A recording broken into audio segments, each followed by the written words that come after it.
أعوذ بالله من الشيطان الرجيم. بسم الله الرحمن الرحيم. يا أيها الذين آمنوا اتقوا الله حق تقاته ولا تموتن إلا وأنتم مسلمون واعتصموا بحبل الله جميعا ولا تفرقوا واذكروا نعمة الله عليكم إذ كنتم أعداء فألف بين قلوبكم. صدق الله العظيم. In the name of Allah, the most gracious, the most merciful, all praise be to Allah. And may the peace and blessing of Allah be upon His Messenger Muhammad sallallahu alayhi wasallam. My dear respected brothers and sisters, thank you for coming today, the town hall meeting to discuss and talk about the future of our Muslim community here at the MCC. And I'm so grateful that we have all our brothers and sisters, the board of directors, the board of trustees, and the community. I believe that MCC now is in a good position to, inshallah, become a leader, not only here in our local community, but the Muslim community in the DMV area. MCC, one of the first masjid in the state of Maryland and also DMV area. And Alhamdulillah, I'm so grateful that I see the young generation now is coming, step in to lead the community. Like if you come like Tuesdays here, you find out our young professionals, the whole, Abdul Aziz, who organized, told me sometimes it's over 100 young professionals, they come here Tuesdays. And our youth Fridays. So inshallah, I think we are in a time that inshallah, we can make the founders of MCC, the early generations, many of them, they are not with us. May Allah bless them and give them the highest level of Jannah. They left us, but their reward is with Allah. They get in their reward. They will be proud, inshallah. So let's, inshallah, work together and let's move forward. Jazakumullahu khairan. Wassalamu alaikum wa rahmatullahi wa barakatuh.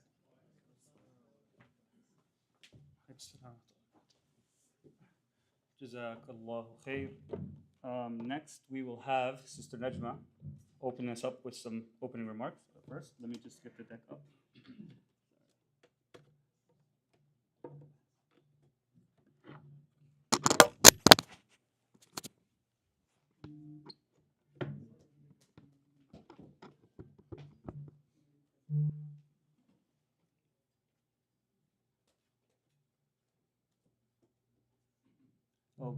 By the way, we are live streaming on YouTube, so you are all are going to be famous, inshallah, depending on the questions you ask later.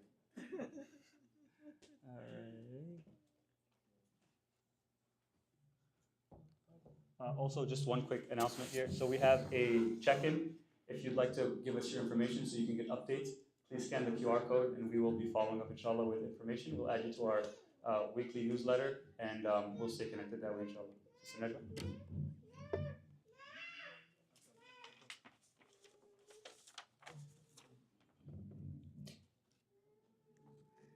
Assalamu alaikum. I'm welcoming you on behalf of the BOT.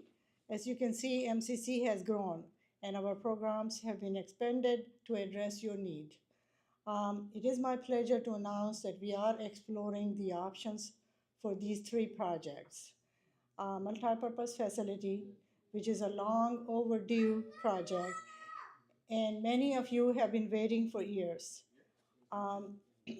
Many of you have asked for a full-time school, and a community survey has been sent. If you have not taken it, please do so. We have received a donation and have a grant for the Ghusl Facility. So that's the third project. BOD has formed a committee for each of the three tasks, and the chairperson or the representative will go into each detail. The task committee have done a great job preparing the presentations, so thank you for all the volunteers for your dedication and hard work on these projects. Your efforts are truly appreciated. And thanks for your generosity in supporting MCC. Without your help, we would not be able to provide any services. Brother Abdullah, I think, is next, and he is going to do a town hall vision and purpose. Thank you, Sister Najma. Jazakallahu khair. All right, so I'm gonna set the table, inshallah.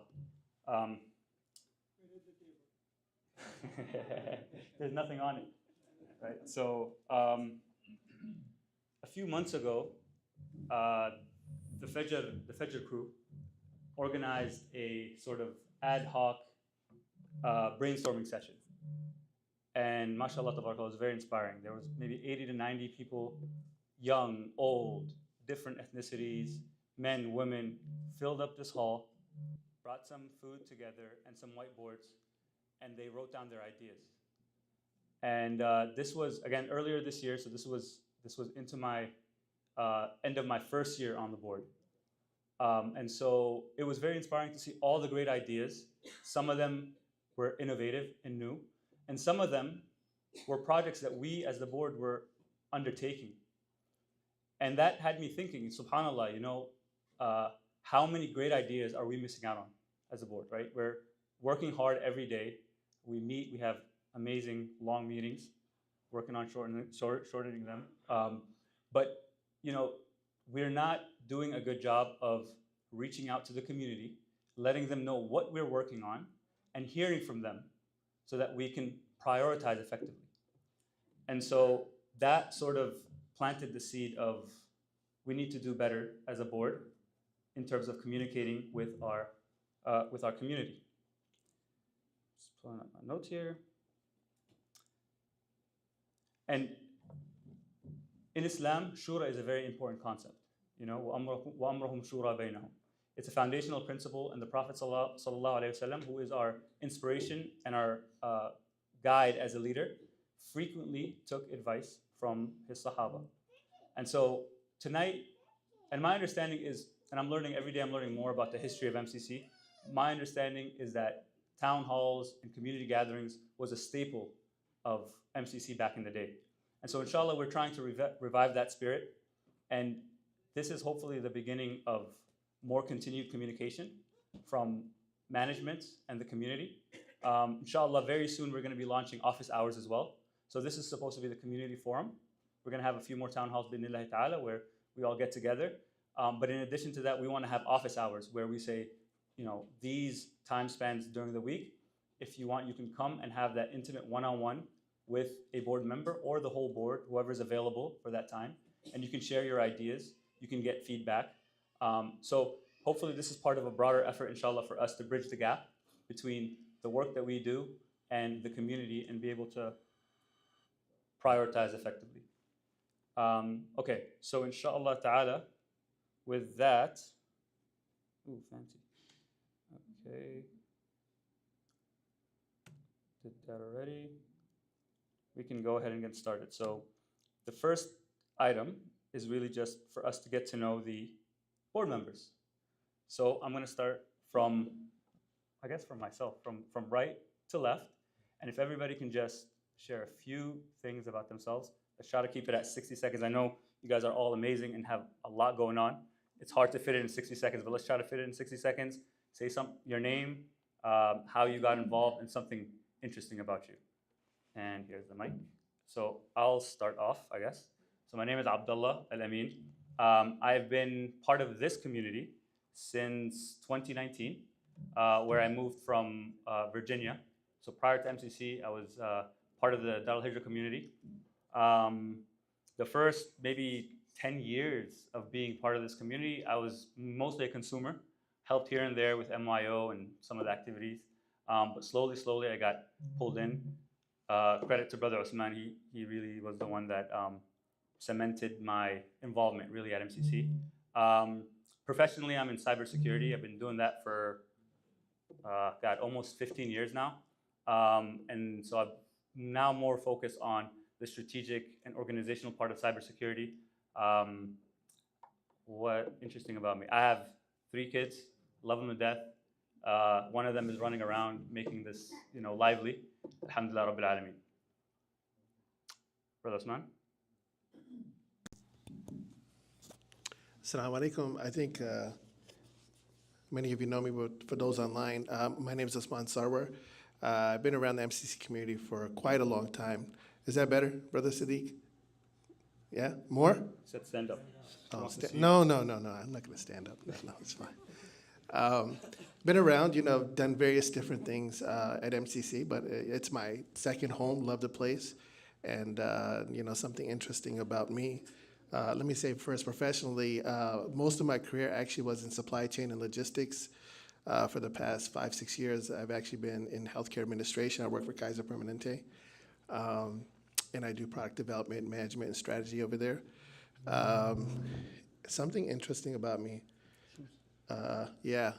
So if everyone knows me, I like to dress more casual than I do formal, and I love sneakers. So I'm just wearing my regular walking shoes, but I'm a big sneakerhead. Assalamu alaikum, everyone.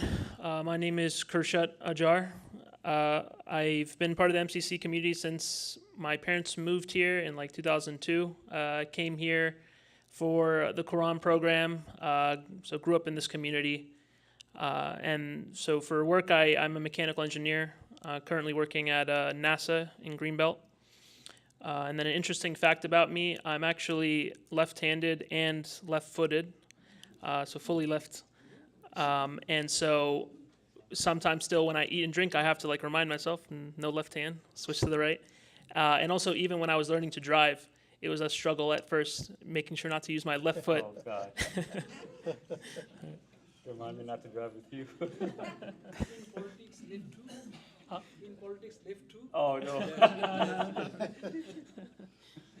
Assalamu alaikum, everyone. My name is Junaid Shah. I've been involved with MCC since 2004. My children actually started at the weekend school, and that was when my involvement started around 2005, I believe. I've been involved in various capacities at MCC. I've been IT chair, education chair. I've also been a secretary for about 3 years, and this is my 6th year, and hopefully the last year, inshallah. But I hope to, be involved and help with the MCC community. As a profession, I'm a computer engineer. I work for the Federal Reserve. Assalamu alaikum. Assalamu alaikum, everybody. My name is Fuad Saif. I've been a part of MCC since I think 1998. I came here when I was 8 years old. I came to the Sunday school. My parents brought me here. Spent some time away in Egypt for about 5 years, then came back. Been in and around this community as long as I can remember. You probably see me giving khutbahs and tarawih, and so I'm, I guess, more front-facing than I would like to be.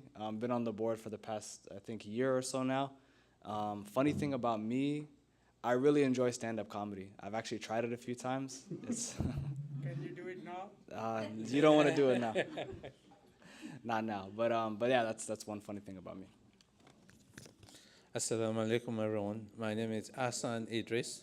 I've been part of MCC for over, I would say, 22, 23 years. My kids grew up here. In the process of growing, bringing them to Sunday school, I got involved in MCC, being almost like the critic of many people. There's a few people that don't like me because I'm outspoken, but it's all good. It's all for the benefit of the community. We like you. We love you, Brother Hassan. We don't just like you. Brother Junaid and I, we used to run the PTA. He was the president, I was a vice president. And then professionally, I'm into IT. I've been doing IT for over 30 years. One funny thing about me is if I'm not at MCC, the best place to find me is sleeping. Assalamu alaikum. I'm a Pakistani, but I'm older than Pakistan. I'm older than Pakistan. You cannot hear me? I said I'm a Pakistani, but I'm older than Pakistan.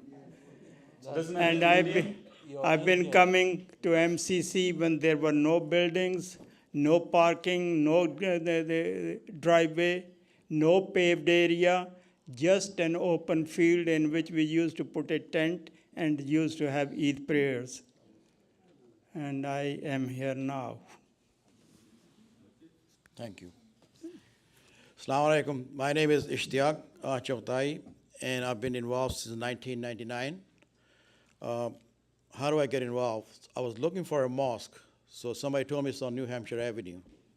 First time when I came, I went to Ukrainian church, and I saw a long table. I said, that cannot be mosque. So I came outside, and then I looked at the green gumbad. I said, that is the mosque. So I went in there, read my first prayer in the mosque in the USA first time. I felt so much peace, I never left since then. I keep coming back over here. One time I made a mistake, asked for the receipt for the donation. But the Azizur Rahman, he said, receipt? I haven't counted the money for the last 3 months. And all those receipts, I haven't issued. I said, so what can I do for you? He said, let's count the money first. So we counted the money, it was like $45,000 from 3 months. He just kept it in the safe. Counted all the money, I said, you going to deposit? He said, well, I don't have time. My mistake, I took it home.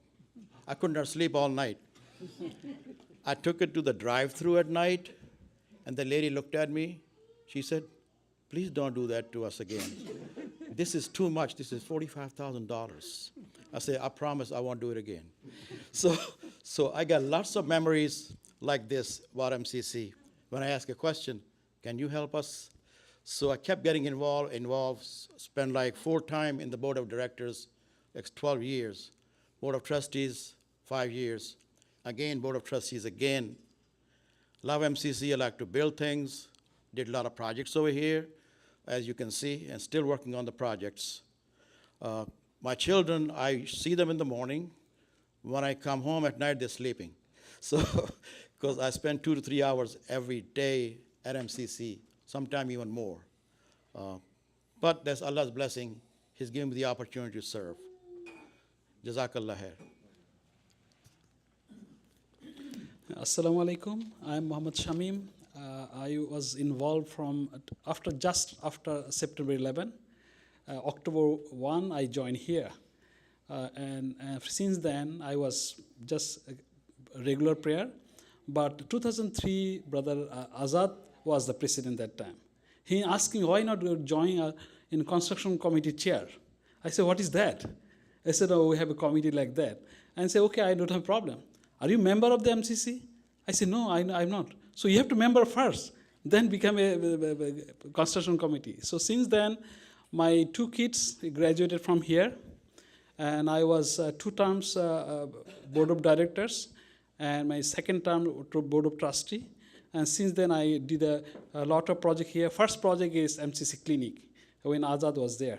So since then, I'm helping MCC in construction projects. That's all. Thank you. Assalamu alaikum. Assalamu alaikum. Assalamu alaikum. I'm Najma Khan. I've been coming into MCC since 70s with my parents. So you can just say I have been involved with many projects. I'm not going to go into it. But MCC has been my 3rd home. And my children have accepted that. And funny thing, I guess, is only few people know that I do quilting. Oh, really? Interesting. Pass it to somebody. Assalamu alaikum wa rahmatullahi wa barakatuh.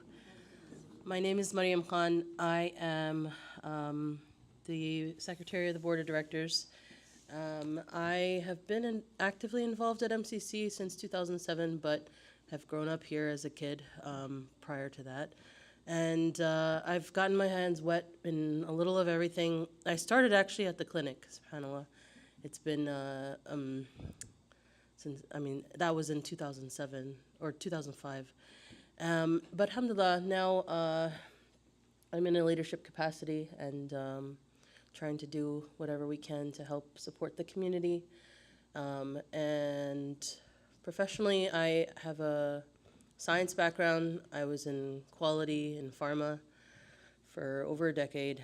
And then recently, I've taken a sabbatical to focus on the family. But it doesn't feel like a sabbatical because I'm still as busy, alhamdulillah, either with MCC or the kids, so alhamdulillah. And fun fact, I used to love soccer as a child, so alhamdulillah. We're trying to form a sister soccer team. Sister soccer, okay. Sunday afternoon. Okay, alhamdulillah. So I will hand over the mic. And Sister Shana is walking in the nick of time. Perfect timing.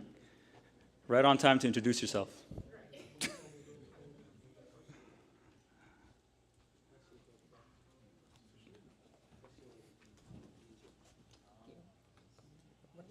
Oh, yeah. So, your name, a little bit about you, maybe what you do and how you got involved. Okay. Assalamu alaikum, everyone. Sorry, I just flew in a couple days ago, so I'm still a bit jet lagged. My name is Norshana Ayers, and I got involved in MCC somewhere around 2011. I am not originally from the area, and after I graduated college, my mom was very concerned that I didn't have a community I belonged to. So she actually sent an email to all the imams in the area. And alhamdulillah, our beloved imam was the only one that responded to her. And my mom told me I had to come here, which is why, alhamdulillah, I started attending. My first introduction into volunteering was with YAP, around that time frame as well, and have continued involvement since then.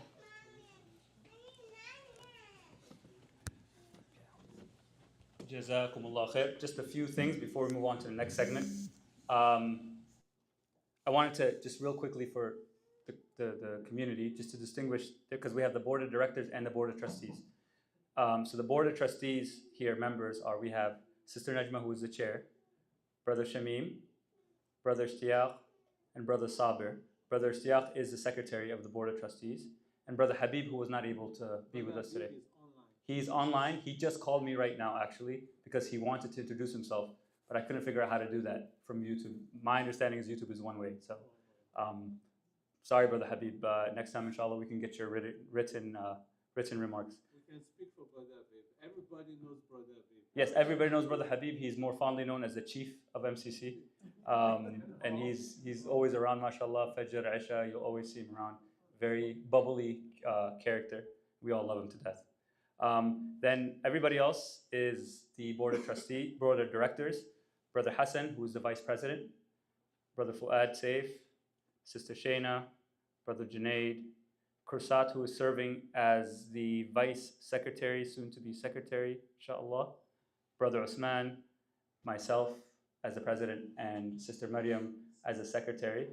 And also couldn't be with us, Sister Kadi, who is the treasurer.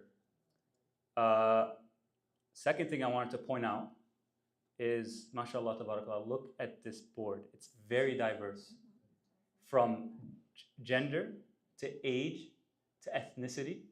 It is truly a representation of MCC. If you come here on a Friday or you come here to any event, you're going to find each and every single demographic here. From those of us who may have joined this community late to those who have been here since before the building was here. Right, Brother Sabir? Alhamdulillah Rabbil Alameen, we have a very diverse board, and I think it's very representative of MCC. Alhamdulillah. And so, actually, you know what? Give it up. Give it up for the board. There. Yeah. Okay. All right, now the fun stuff. Sister Shabnam, aka my wife, how are you doing? You good? You want me to take over? All right.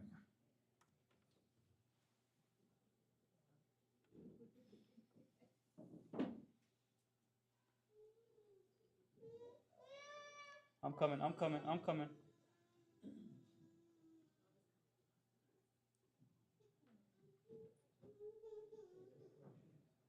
Oh, you didn't put it in the folder?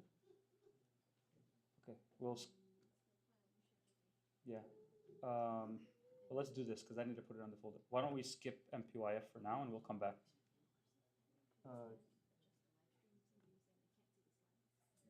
Okay. You guys are good. You're good. So just quick audible. Sorry, we're gonna start with the Ghusl Facility, and we'll pivot to MPYF right after. Shabnam, can you send it to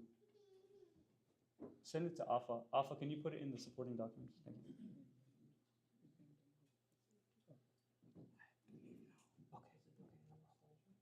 Huh?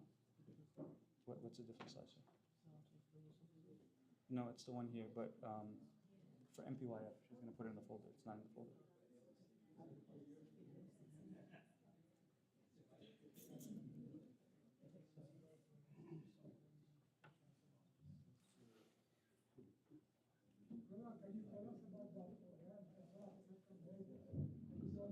Yes, sure. I'll give you a quick overview. So I shared the purpose and the vision of this town hall. We as a board kind of noticed that we're not doing a great job of reaching out to the community and communicating with them and getting feedback from them and hearing about some of the things that they want to see. And also, we haven't been doing a good job of updating the community on what we're working on.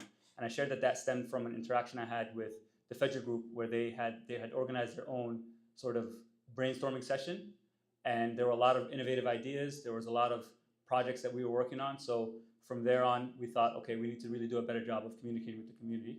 And so we highlighted 3 major projects that we're working on right now. And the intention of this is to keep you all abreast on where we are. There's going to be follow-ups for each project, inshallah, where we're going to solicit specific feedback.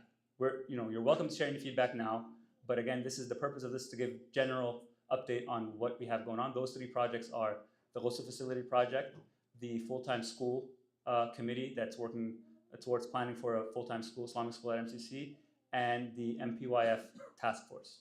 And so that's the purpose of the town hall. We started off with just introducing the board members, so that everybody kind of puts a face to a name and knows who their leaders are. So if they have any questions or comments or feedback, they can approach them. And then I also mentioned that in addition to these town halls, this is supposed to be, inshallah, one of many future town halls, inshallah. We're also going to have office hours where community members can have one-on-one time with the board members if they want a more intimate setting to share some of their feedback or concerns.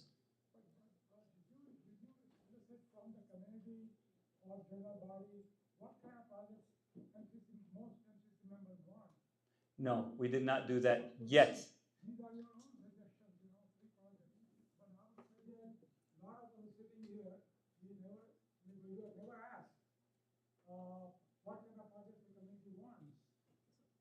Absolutely.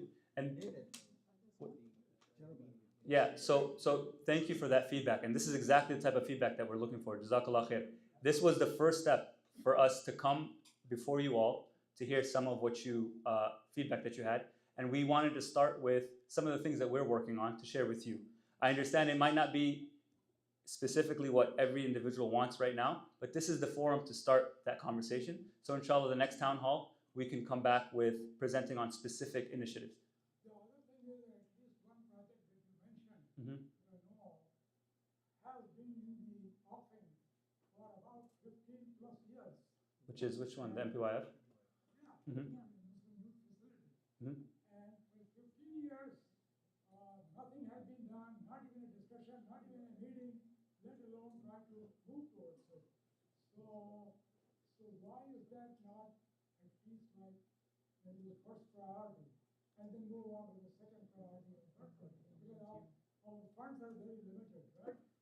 So how are you going to build these 3 facilities? You don't have the funds. And the one that's the oldest project. Sure. Yeah. So definitely, this is why we're having these forums, because we want to hear from you. We want to hear this type of feedback.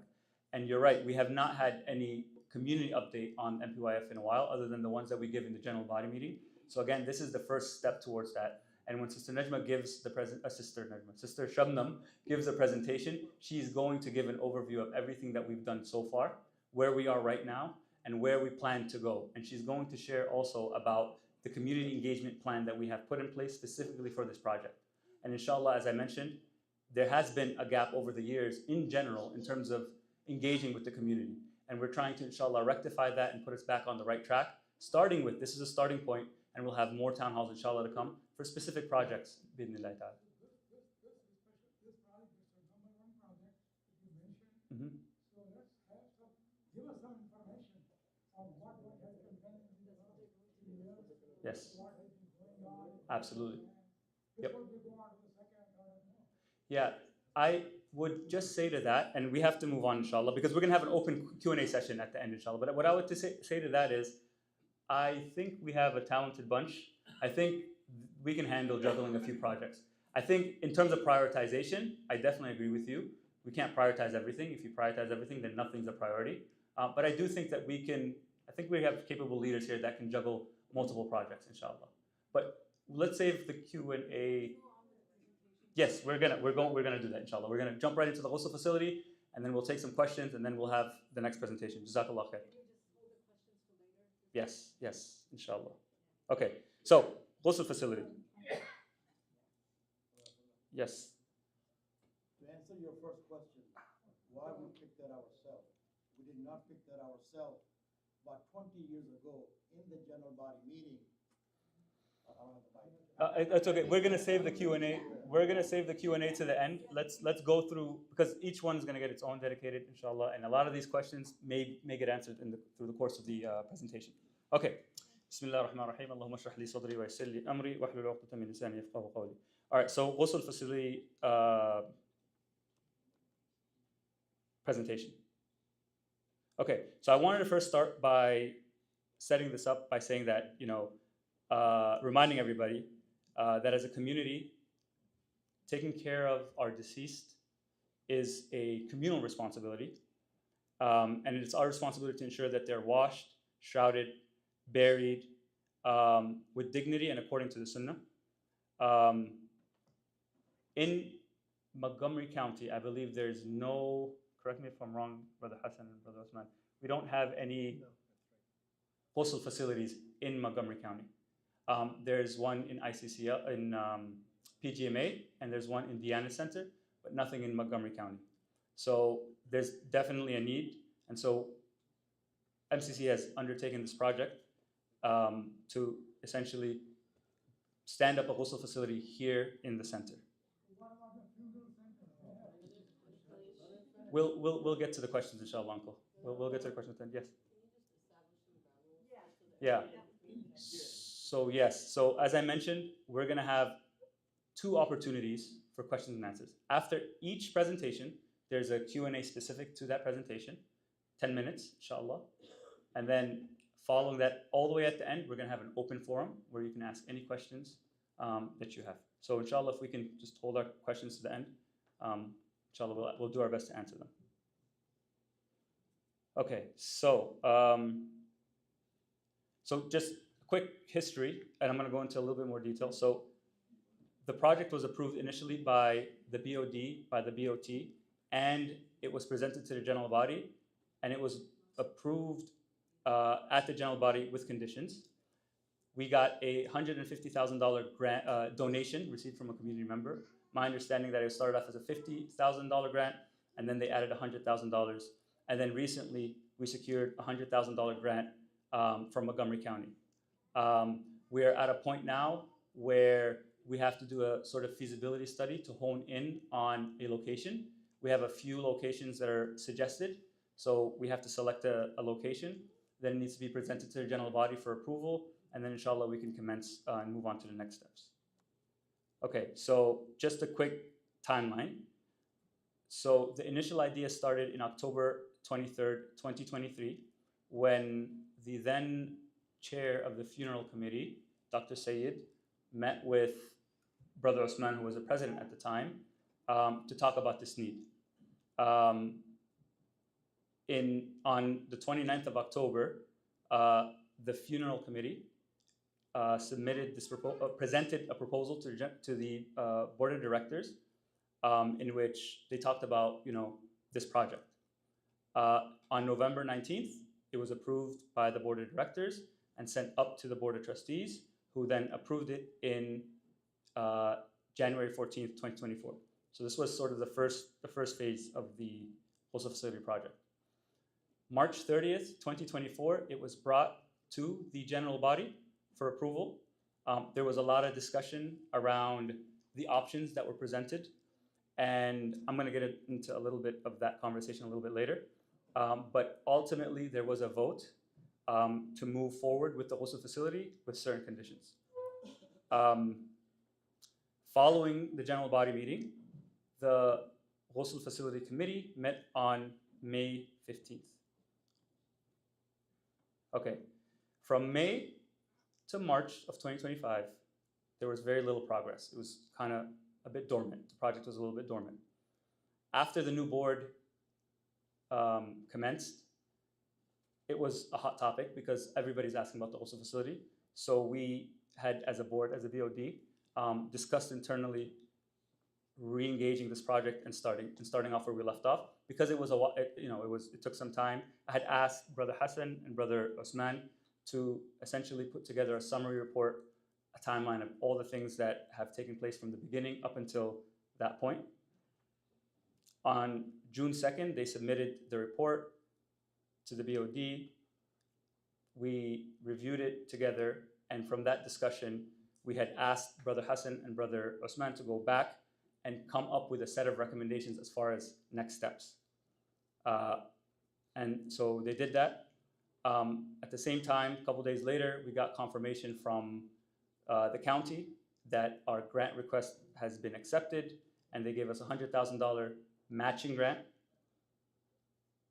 And then on July 12th, the subcommittee developed the recommendations that we asked for, and our plan is to send it up to the BOT, because at this point in time, the BOT has decided to take control of the Ghusl Facility project.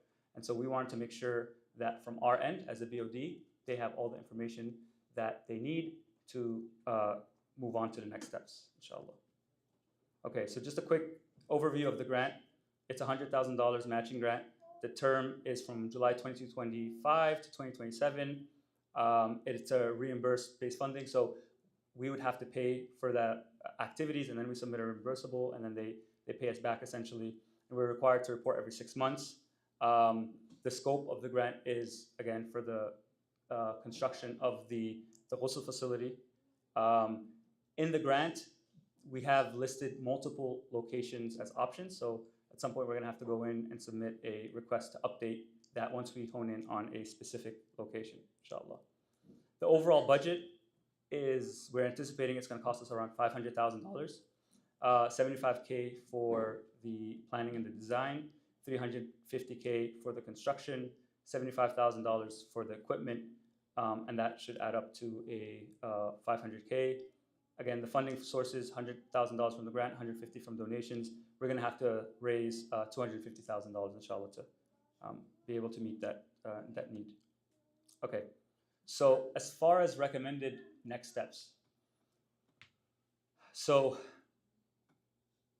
going back to that general body meeting, again, there was a discussion from the general body around, let's say, the research and the analysis that was undertaken to provide the three options.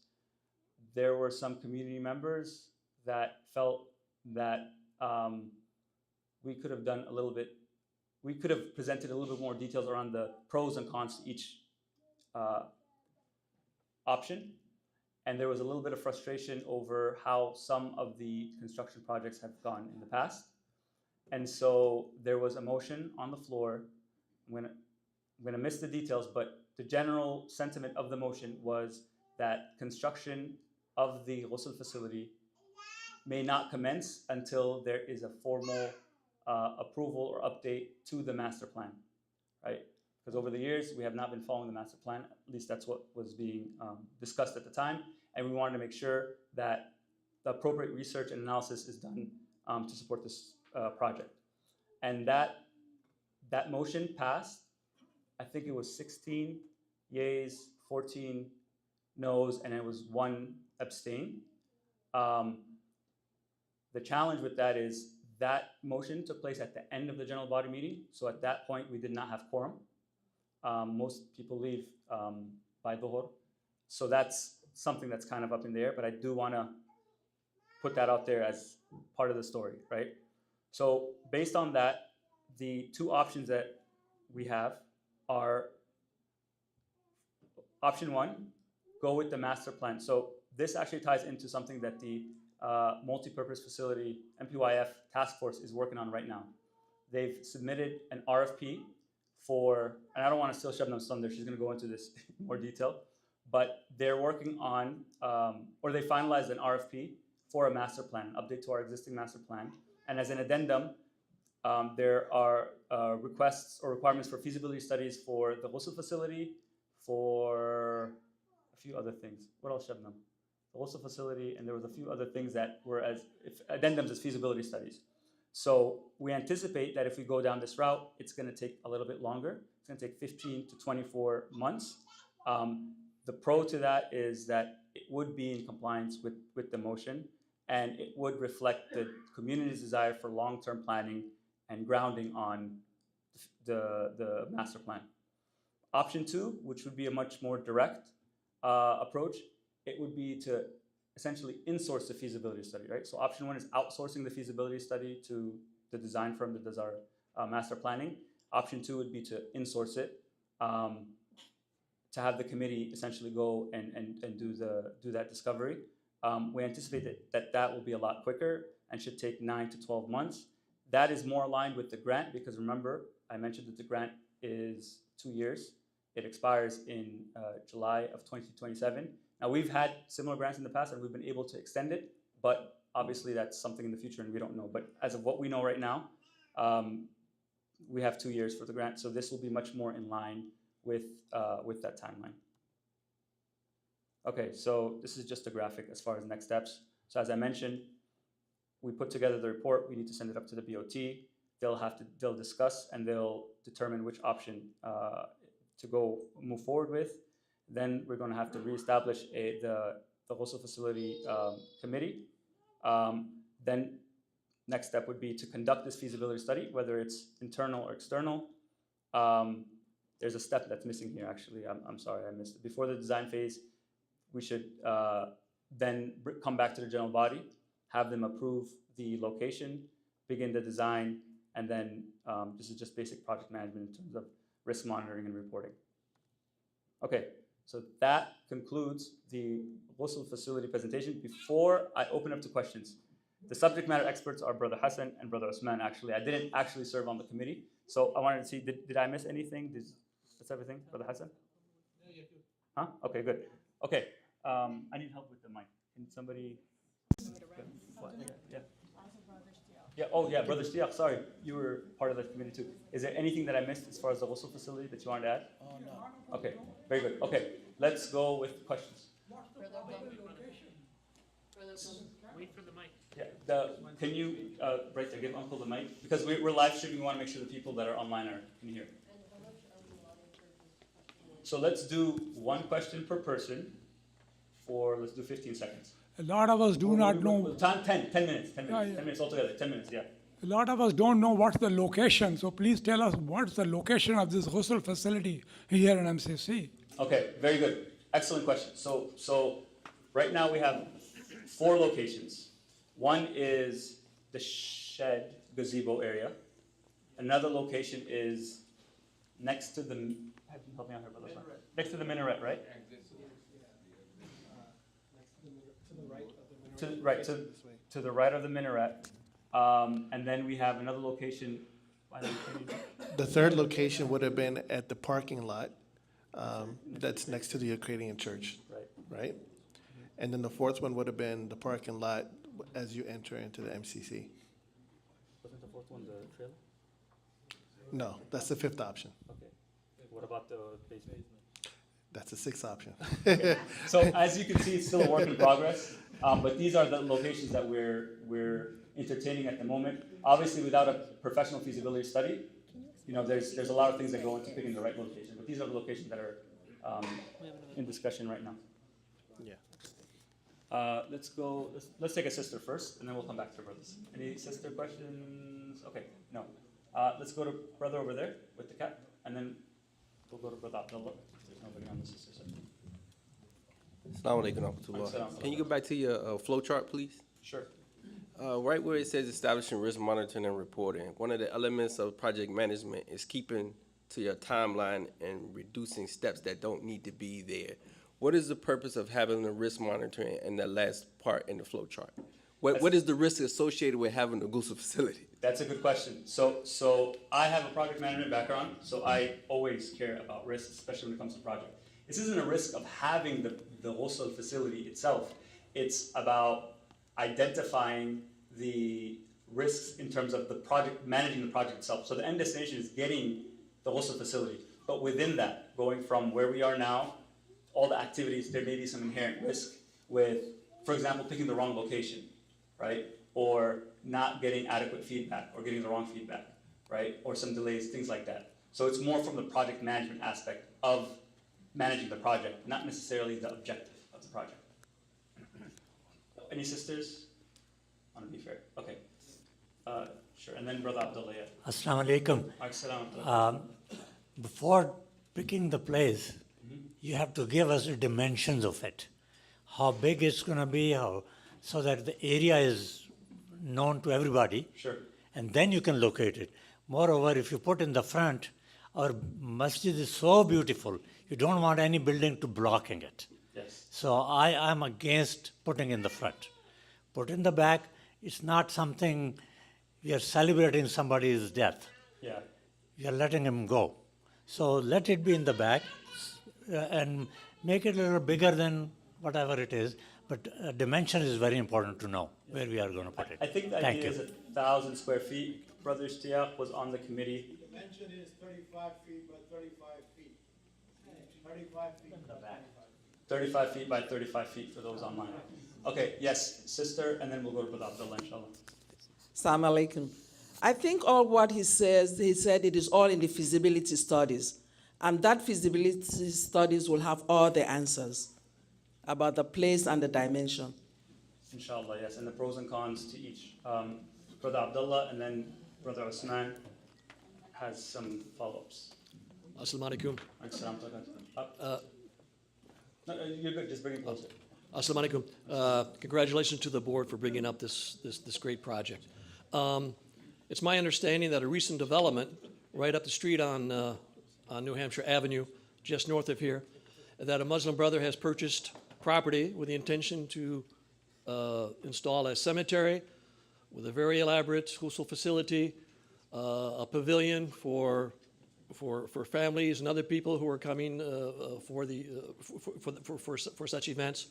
So I wanted to ask the board if they have taken this into consideration as part of their market research. Okay, can you bring the mic over here, because I think that one's a little bit above my pay grade. Got to bring in the OG, Brother Usman, to answer this one. Assalamu alaikum. That's a good point that you bring up. I actually know the person. He's a good friend of mine who's doing that project. So if you go up north on Route 29 to the right, maybe about less than 2 miles, I think, New Hampshire Avenue, you'll see on the right a big construction project, and his intention is to do a funeral home. His long term is to do a Ghusl facility, but that's not in their plan right now. For us, the differentiators, we actually have something in our hand. So it very well may be that if we do it before he does, he may partner with us.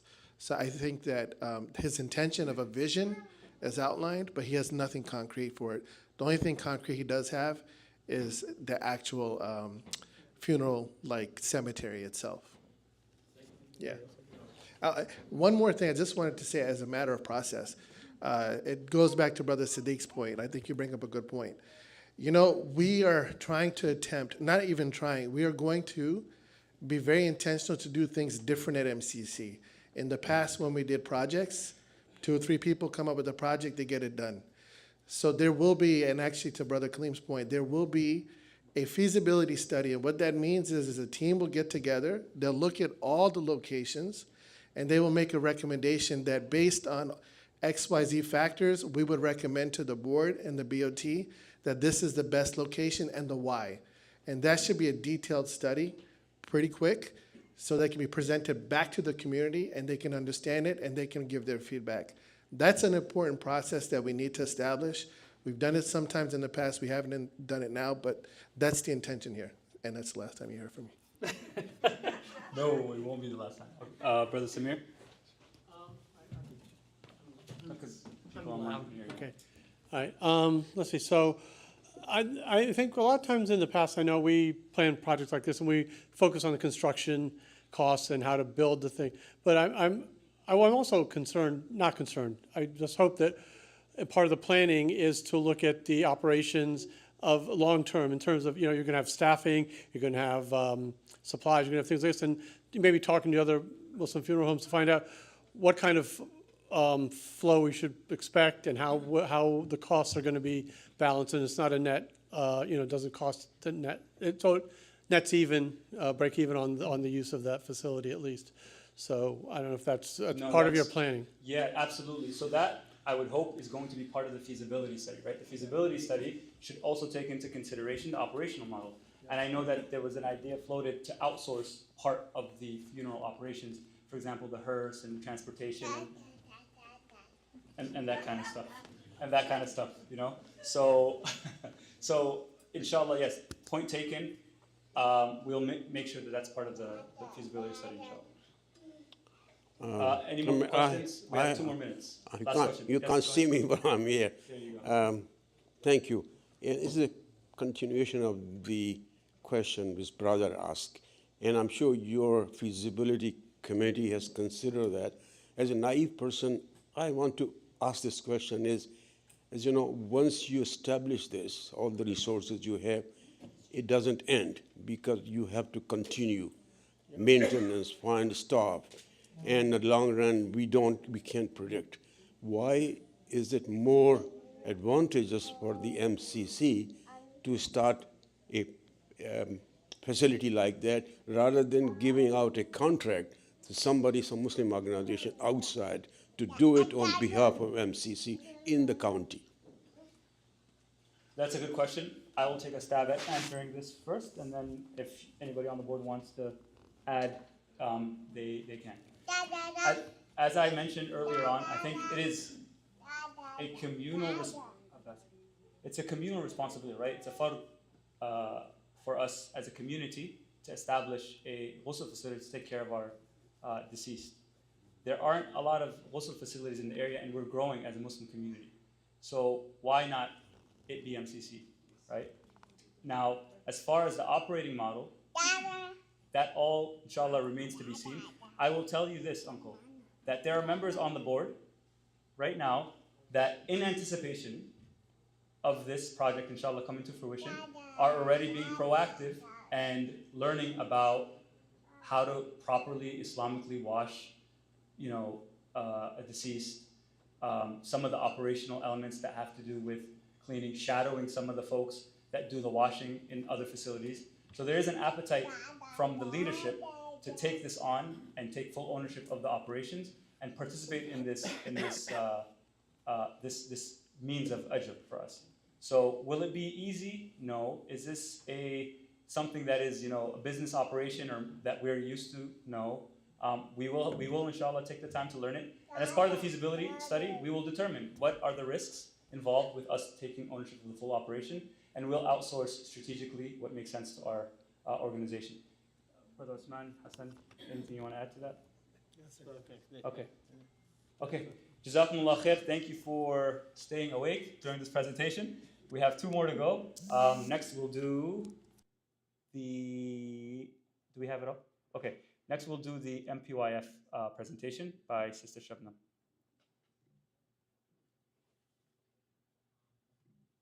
Oh, you use your laptop? Okay.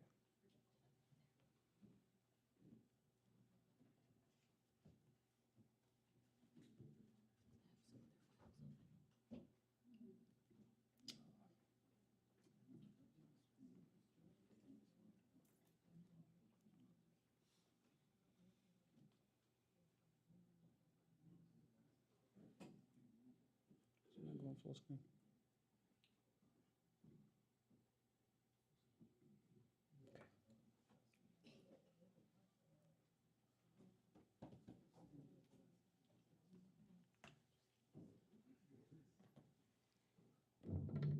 Assalamu alaikum, everyone.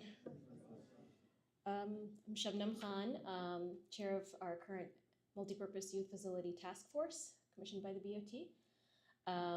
Professionally, I come from a civil engineering background, worked in construction project management, mainly for government projects for a number of years, almost a decade before taking a break to raise my children. So just wanted to start, sorry, actually, if I could just play the slide with my notes.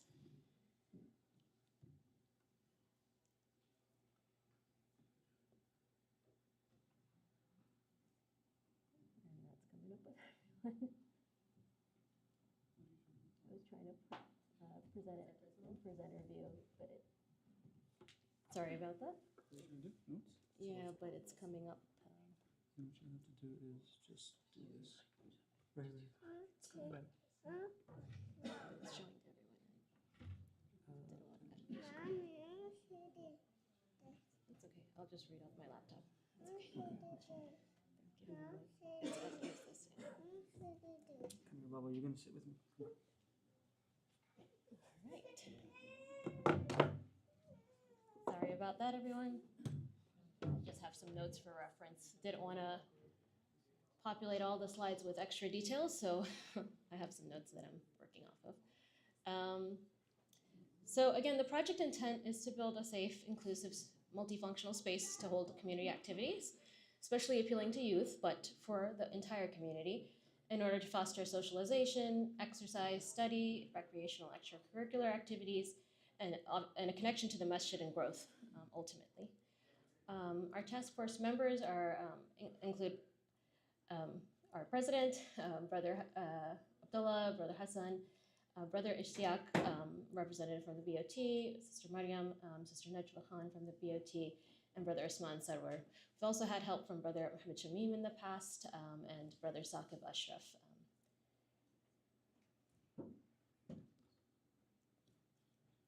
I wanted to highlight a bit of the history of the project. I know Brother mentioned about it earlier. It actually, not everyone knows this, but in our master plan from decades ago, they did actually outline a location for a gymnasium on campus. So that was originally made back in the 1980s. There was an update that I have seen personally from the 1990s, I think in 95. People like Brother Saber and Sister Najma probably can speak more to that.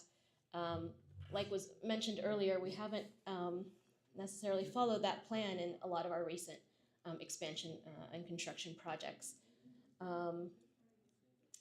There was also a 2009 fundraising dinner, some of you might recall, for the facility. Those funds still exist for that project. I think it was around 200, but actually with the investment, I believe it's around 330,000 now. Some of the funds were used to conduct a 2017 feasibility study to conceptualize and plan for high-level details of the multipurpose facility, and there's an 82-page report that was created. That had a major wish list of items, and we didn't, as a community center, nothing was kind of done after that in terms of actualizing it. Many of you know, post-COVID, the construction world has changed significantly, whether it's pricing, labor, materials, everything has gone up. And also the community needs have changed since then.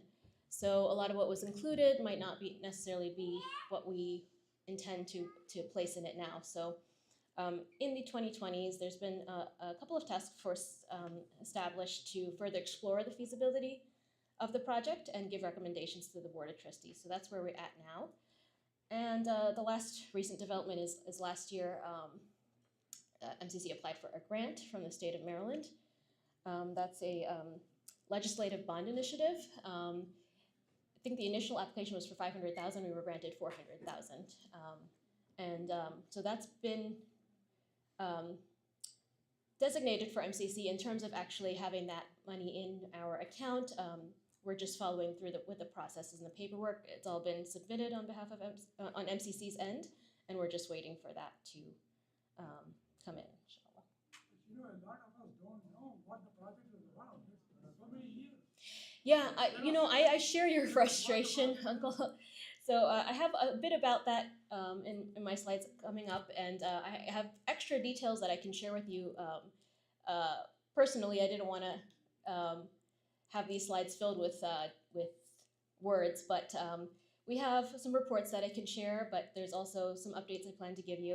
And I share your frustration. I was at that 2009 fundraiser. I was volunteering to help raise funds, and it was an exciting project to hear of as a youth. But it is frustrating that it hasn't come to fruition, but it is a large project, and we're trying to take the right approach now and move forward with it, inshallah. What is the project? So, she's going to go through it. That's what our slides are for. Yeah. She's going to go through it. Establish the norms. Let's follow that. Yes.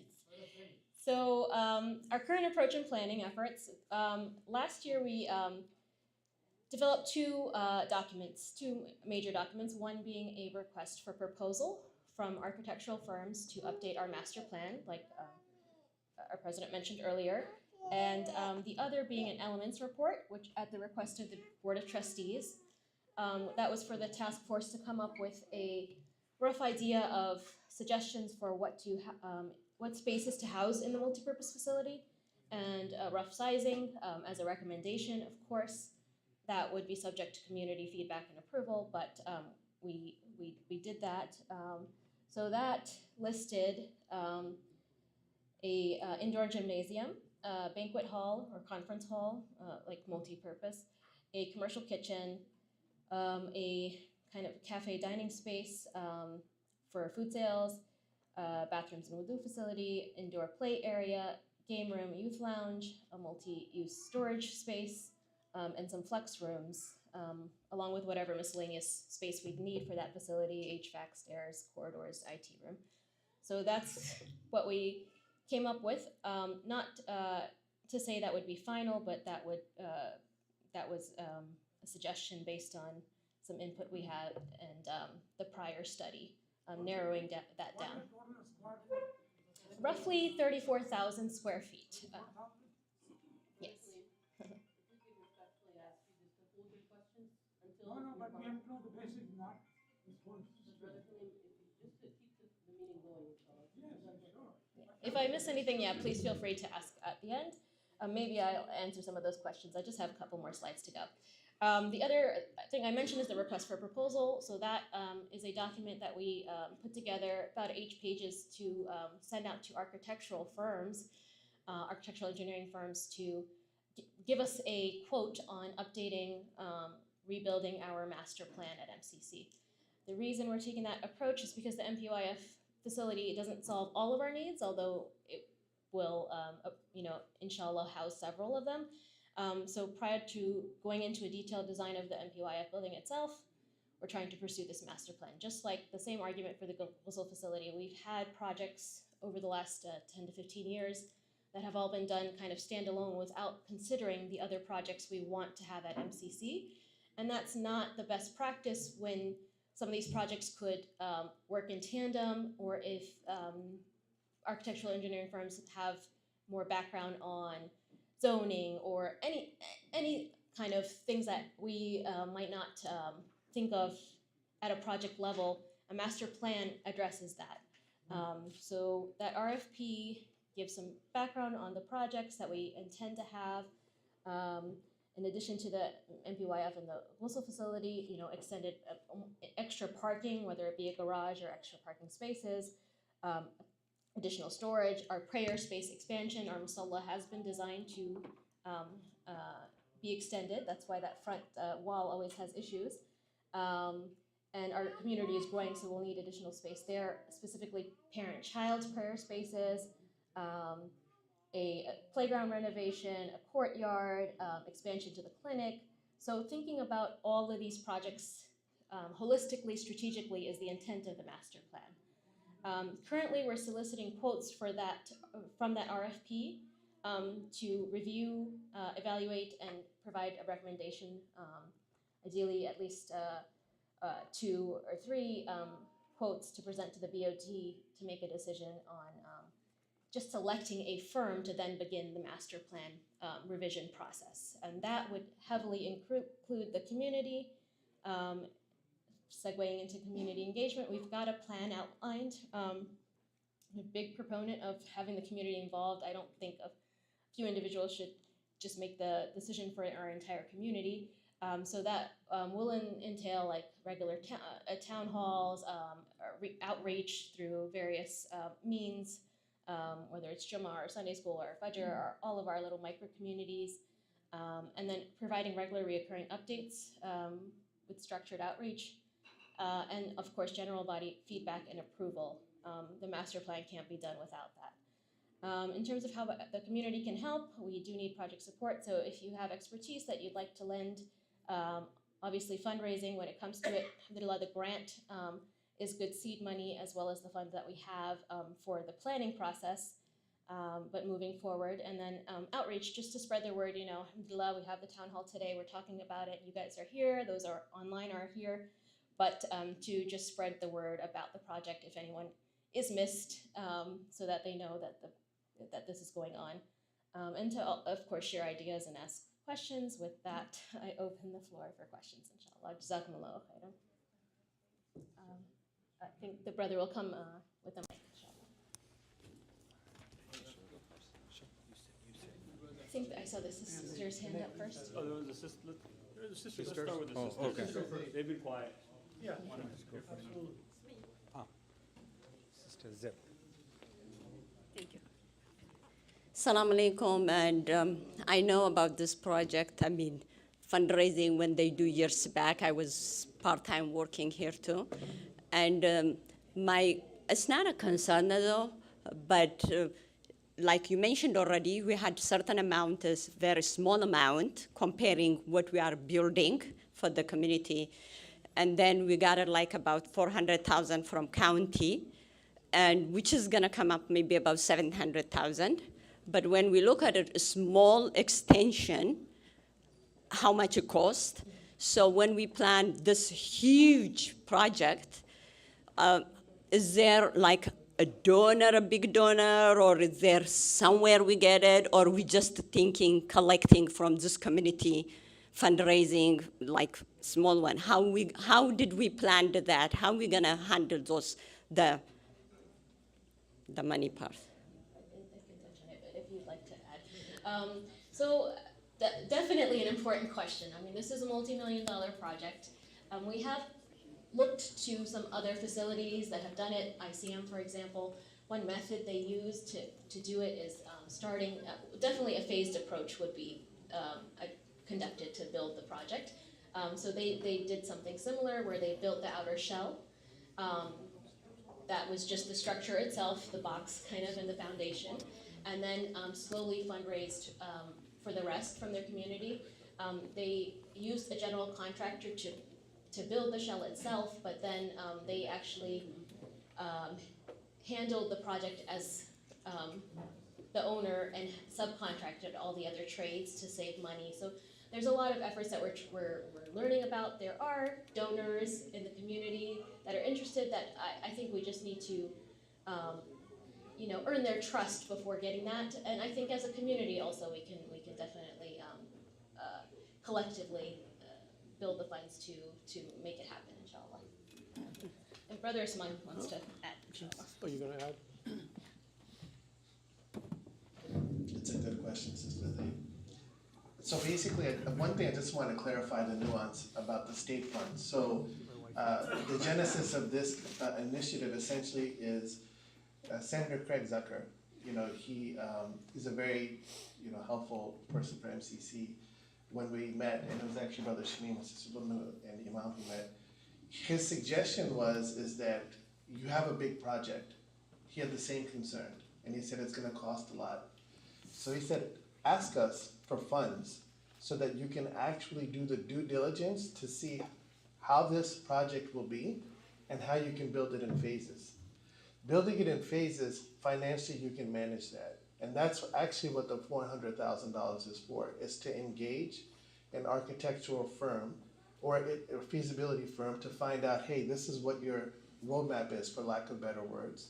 And then from there, once we understand that, then we can say, okay, come to the community, we discuss it, and we decide together what are the phases we'd like to build, scope it out in terms of that, and that's manageable financially. Because the other part of it is we can always go back if we wanted to, and that's a big if, to the state and get more funding, right? But I have a feeling that it can be done within our community if it's done in this methodology. We've always thought about this one big project, but this would actually allow us to look at it in phases and kind of get there in a roadmap. Just to clarify. Should I go? All right. Assalamu alaikum. So I've been involved in this project since actually it started way back then. And I just wanted to say that it's not really a question. I want to say that I really am in favor of the phased approach and also of the master plan. I don't think, one thing I wanted to bring up to the community that maybe you're not aware of is that the county has a limit on the amount of square footage of our space we're allowed to build on. We can't just fill up the whole property with whatever we want. And we're very close to the cap, and this may be wrong now, but it was the case when I was president.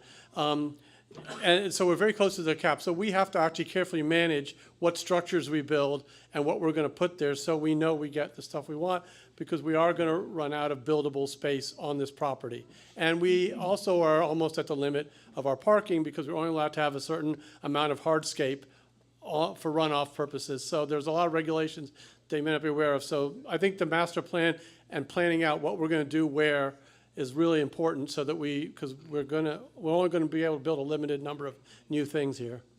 Yes, thank you for that, Brother Samir.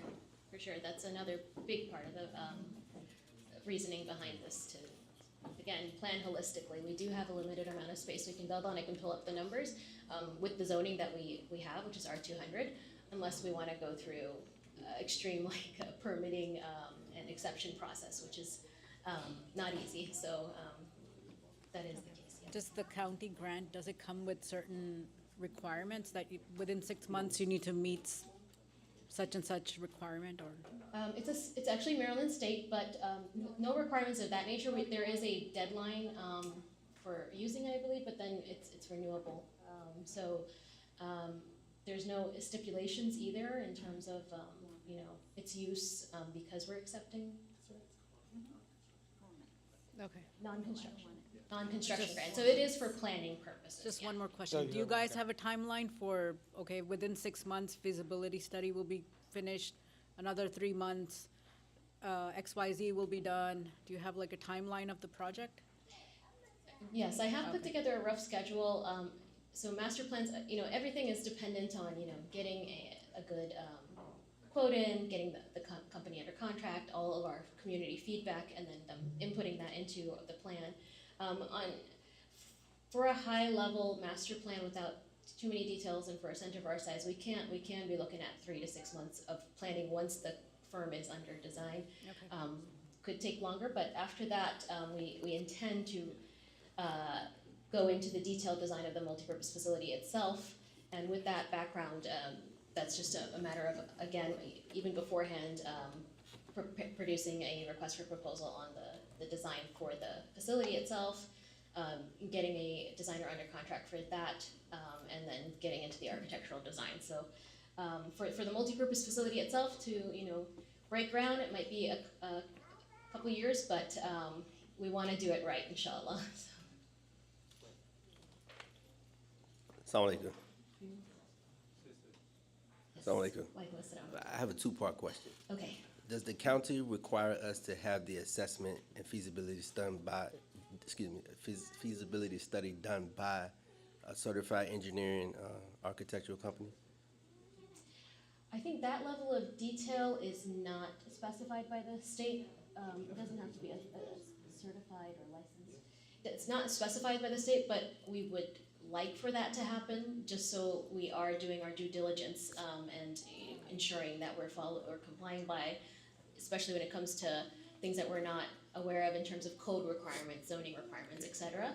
And somebody with the background to think about all these projects together. In an effort to increase the amount of money being paid out for these assessments and firms, have you reached out to the local Muslim community? Because there's a lot of brothers that have professional engineers, licensed architects. Have you all reached out to the Muslims in the community who have these abilities and capabilities and studies to assist you all and pay them? I'm not saying for them to do it for free if they want to, alhamdulillah, but have you reached out to the different communities in the area for these people who have these skill sets to assist you in this? Because that could lessen the amount of money you're paying out to an engineering firm. We've started in the sense that, like I said, we are looking at other facilities. We even toured the church across the street, St. Andrew's, which also has a multi-purpose room. But there has been, some professionals that have been involved from the community. We're reaching out to you guys now, again, to come forward if you'd like to help. One of the firms we're actually reaching out to for a quote came recommended from ICM. It is a Muslim firm that does master planning. But I've actually also, within the past couple of weeks, been recommended of 2 other Muslim firms that could lend a hand, just looking over our documentation, looking over the proposals that we get to make sure that we get the best, best cost from, or even bargain down the quotes. So that's something we're looking into as well. But definitely, if anyone else knows of anyone or has expertise themselves and would like to help, please do reach out. I think that's... Yes, Assalamu alaikum. This is just a comment based on what Brother Samir had mentioned. The current space of MCC is being filled up. There's so much we can build. It's time that the community, the BOT, and the BOT also starts looking into expanding by buying into other properties around us. Something for us to think about, something for the the community to be ready to address when the topic comes up. Thank you. I think my time's up, but I'm here to answer questions after.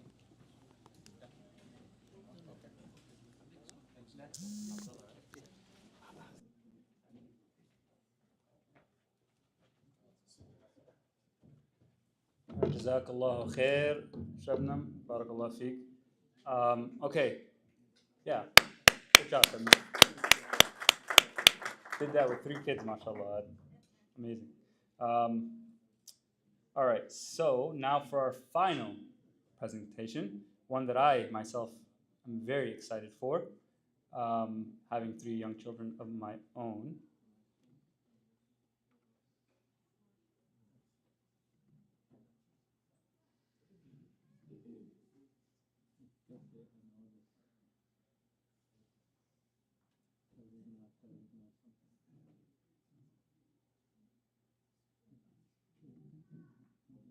Okay, Brother Usman is going to be, inshallah, leading this presentation. Whenever you're ready, Brother Usman.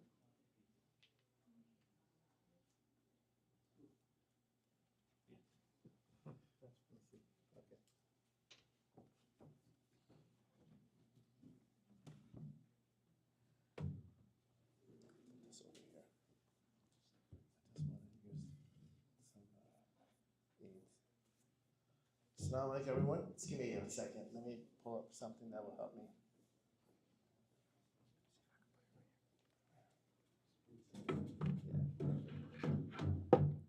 Awesome.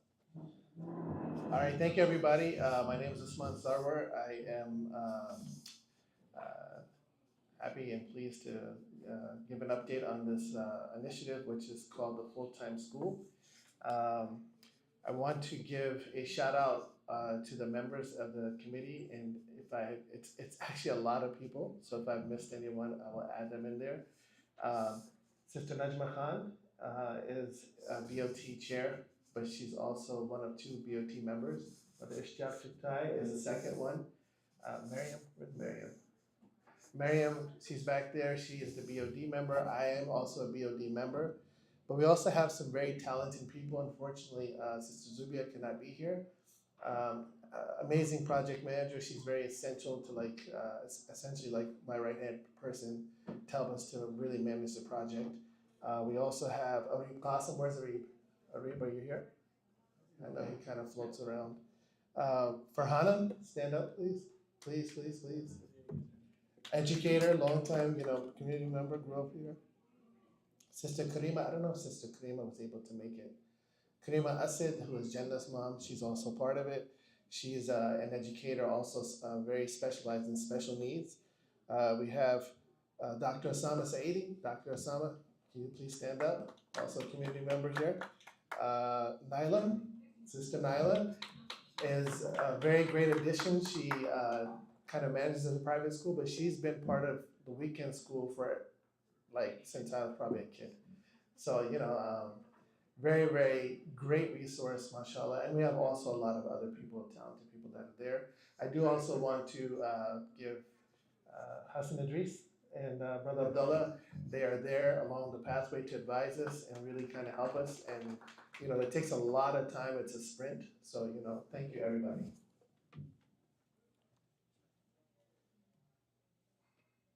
Okay, so I'm going to quickly go through here. I'm going to quickly go through some of the reasons of why we want to establish a faith-based school at MCC. It's an idea that's kind of come up over the years. There's also been initiatives we know in the past, but we put together some points. So number one, choice. Choice is becoming a big thing in America. It's not even within our own context, right? The idea of having choice when it comes to education, public or private, is a big thing. So we'll give choice in our area. In Maryland, there's 7 Islamic private schools. It's a combined 1,250 students that are enrolled in Maryland alone. In Montgomery County, we know that this is a hub within Maryland, right?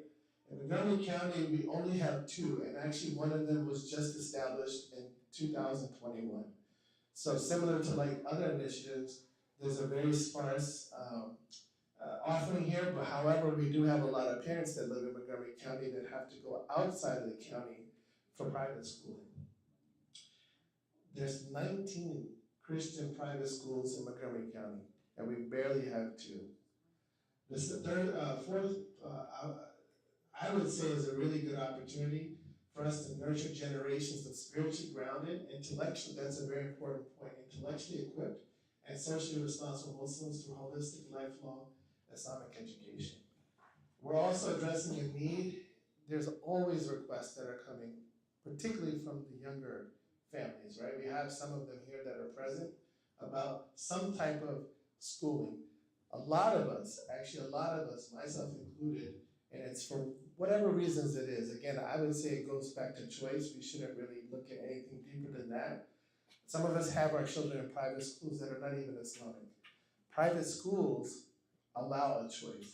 And then lastly, the Catholic school model is very highly successful. And I want to really highlight this because I know that exponentially a lot of people are going to bring up Islamic schools, some of the histories behind them and whatnot.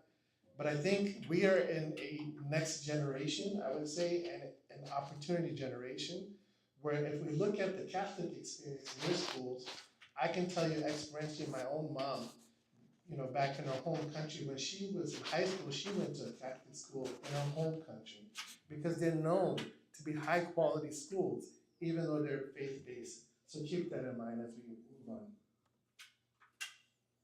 Okay, bit of a background. So what is this initiative? Who we are, the Full-Time School Committee, which is called FTSE, is defined in the MCC policies and procedures. So there was, again, as I mentioned, initiatives in the past, but the previous boards and governance, they actually defined something called the Full-Time School Committee. This is a committee that is authorized by both the Board of Directors and the Board of Trustees, and at MCC, it's made up of members from Board of Directors and Board of Trustees. Our goal, through diligent research, explore and evaluate a viable plan for launching a full-time school under MCC. Conduct a comprehensive feasibility study, including financial and operational viability, educational requirements and compliance, and also high-quality curriculum. Engage the community to ensure alignment with local needs, values, and expectations, and we'll go into that a little bit more later. So here's a bit of a timeline of how we got here. We wanted to kind of give like a very, like this is a super high timeline. The yesterday was there were previous initiatives that we know that happened at MCC. One of them was Al Huda started here. And then the second one after that was something called the Islamic Academy of MCC, IAM. I'm not sure if people were familiar with that, but we did have also a full-time school in the past. For whatever reasons, those initiatives were not viable. But I'm gonna say the 2 bullet points that are there, over the years, there have always been requests for MCC to have some type of full-time school. And I would say larger than MCC, even in our area, there's been a growth of full-time schools that are Islamic, right? And Tarbiyah is another example. Al Hadi was one that was there. There are many of them that have kind of popped up. ICM has recently launched one. So where we come to today is there was a proposal that was vetted, and I think I'll go into the next slide to explain that, and a formation of a full-time school committee.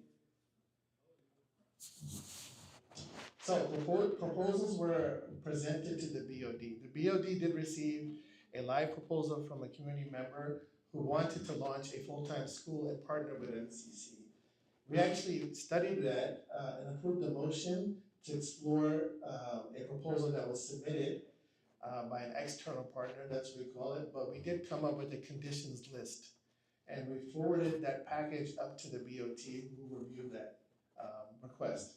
When it got to the BOT, they deliberated on the feedback, and when I say deliberated, this happened over a span of 2023, 2024. They eventually approved the formation of a full-time school committee to explore the feasibility of an in-house full-time school at MCC, but they had a caveat which was without committing to any external partnership. So their concern was it should really be an MCC project. So with that,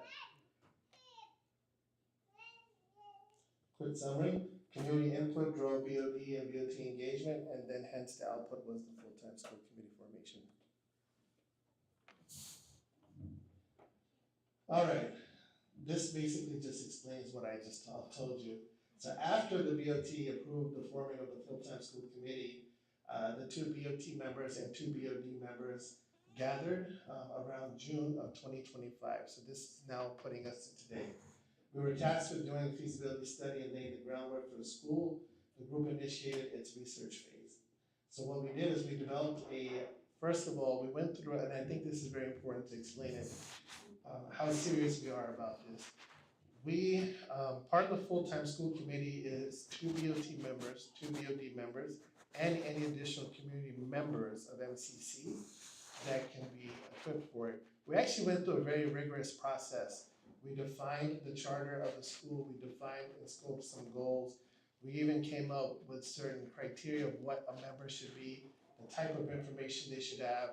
We developed a list of candidates that should be part of this member committee. And then on top of that, we went through an interview process with each one of them. I think Sudaila, Farhana, Osama can attest that we interviewed them. We asked certain questions to see, hey, are you a good fit to be a member, a core member of this, or do you have specialized skill where you can be a consultant? So we went through a very rigorous process to ensure that whatever the committee members are, their qualities are they understand the scope of it, but also they're productive. And I can tell you they're very productive, mashallah. So we did that, and then we came up with a project plan. It's a draft plan to kind of see, hey, what is it? Can we launch it in September 25? Quick answer was no. Can we do it for 2026? Yeah, it's possible, right? So we kind of scoped it out and came up with a project plan. And very high level, we'll tell you what that roadmap looks like. So phase 1 is what we call the research data gathering and presentation package. So right now, what we're doing is research. So how many of you have seen that survey that went out? You raise your hand? Yeah, a lot of you. So basically, that's not like an all-in be-in, by the way. What we decided was, let's get some initial information, right? Low-hanging fruit information. So we put some questions out there to see what we're dealing with. But essentially, this phase, which we're in right now, is the research phase. And we've done a lot of research. We've, I think it's at least about 6 different experts so far that we've dealt with that are experts in the education field and also the Islamic education field. We've been really, really thankful and really fortunate to have their time because they're very busy people. When they heard about us and our project, they were very gracious. Some of them gave us 2 hours of their time to really deep dive into like a lot of our questions. So we're doing a lot of research. Phase 2, what we're gonna do is for phase 1, excuse me, let me go back, is after we gather some of that information, which we'll get a little bit more detail in later, we're gonna put a package together and present it to the board of directors and the board of trustees, which will essentially say, hey, this is our body of work, this is what we're looking at, this is what it would take, this is the cost assumptions, you let us know if we can move forward with it. So that's phase 1 if we get the approval, which we're hoping to present around late September. Then we would move into phase 2, which is you begin activities for the infrastructure, finance, ops, and also hiring the principal. One thing we found is that a lot of folks said that if you're going to launch it, get a principal involved early on in the process because they can help define, but also more importantly, we're all volunteers, right? If you want something to be done, you need to pay somebody to actually get the things done, right? Phase 3 would be enrollment, hiring, training, and development, as ultimately orientation. And phase 4 is like ready, set, go. We'll be ready to launch, potentially in September 2026. Okay, and this is a bit of details for the phase 1 activities. So if you start from the left, project scoping, we define the scope, and we actually had individuals that we're doing a workstream model. So basically, we're assigning individuals to do subgroups, and that way work can be done in tandem, right? We created a detailed project plan, and we're conducting, I should say, research and consulting with experts within the education field. Community survey. So this one, the purpose of it was just to do an initial temperature check to gauge community interest and gather information, right? So we need things like, for example, what are the, census? What's the demographics, zip codes? What is the type of Islamic school people want? What are some of the other elements that we would need, right? So we're getting some good feedback there. Positioning is very low cost. One other option to get data was to pay a firm, and we got advice from someone who actually did this to launch another school in our area that actually said not to go that path. They paid about $35,000 to do a market-based research, and they said that it actually gave them nothing. So they felt that, hey, do it low cost and get information from your community. And clarification is additional forums, discussions. We do want to very, very clearly articulate that the survey is not going to be the only data points that will drive it. We do recognize, for example, Miriam is leading another work stream which is called the mission visioning, and what is it? The third part, I always forget about it. The vision, mission, and core values. That's what it is, core values. She's leading that work stream with a great team. They've been very productive on it. And part of that is things like, hey, we should do a parent focus group. We should do additional town halls. We should do engagement, right? To make sure that the community is really vested in this idea, but also we incorporate the feedback from the community. So ongoing activities are drafting the mission, vision, core values, the financial modeling and budget planning. That's going to be really honestly an assumption until we can get something more concrete. And then also compliance and governance. So Zubia is leading that work stream with Sister Nyla, Farhana, a couple other people that are on there. This is to look at what do we need from Maryland State? What do we need in terms of licensing? And Sister Nyla has actually been through that process in an independent school, so she's bringing a wealth of knowledge to that. And then also governance model. What does it look like today to launch it? What will it look like tomorrow in the future? What's the best practices? Finally, feasibility package that will be presented to the boards, which is a comprehensive report combining research analysis, community input. The committee will review it initially internally, and then the final thing is we'll present it to the BOT for deliberation, next steps, and decisions. Let's see here. So what's the bottom line? We're progressing, and I will say that we're progressing pretty, we're at a pace, I would say, at a good pace. We're We're hoping to get it to the BOD and then to the BOT for final approval by September 2025. Upon approval, we'll go into phase 2 and 3, which are pretty big milestones, but I think I'm very impressed with the production of this team. You know, the pace that we went from like knowing nothing in June to like having a really good understanding of like what are the elements and also what's out there in terms of competition for the school in a very short period of time. I'd say within 8 weeks, we went from 0 to like a lot. And then, you know, inshallah, Allah wills, phase 4 will be to launch the full-time school, hopefully in September 2026. A lot of work needs to be done, but I can tell you I'm pretty confident in the team that's there. They're amazing talent, they're very dedicated, they're passionate, and you know, we're excited to see what comes of it. And time for questions. Yes, Sister Zayd. I'm so happy you're here, man. Really.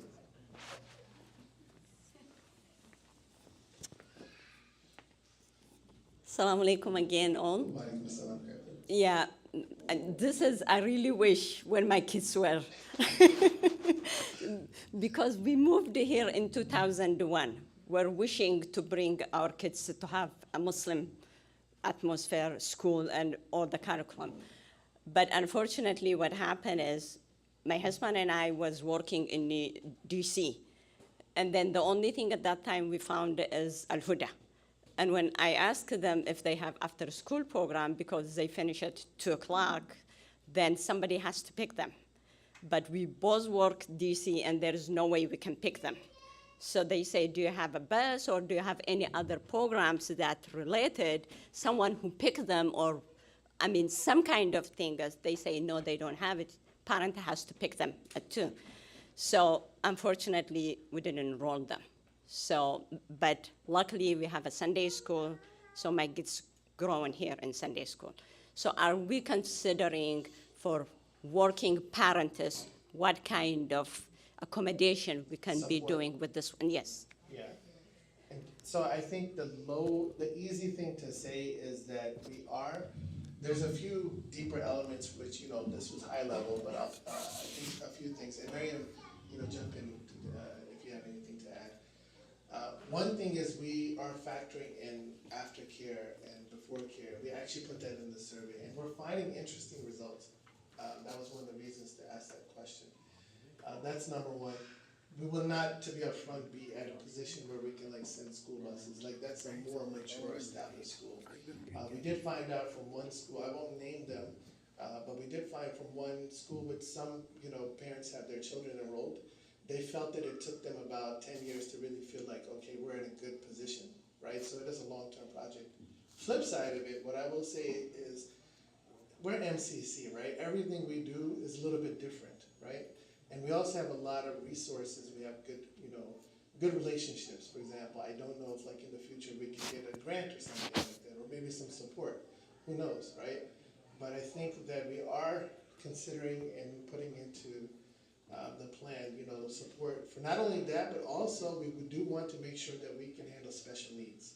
So we're thinking of everything deeply, right? Not just launching a school, right?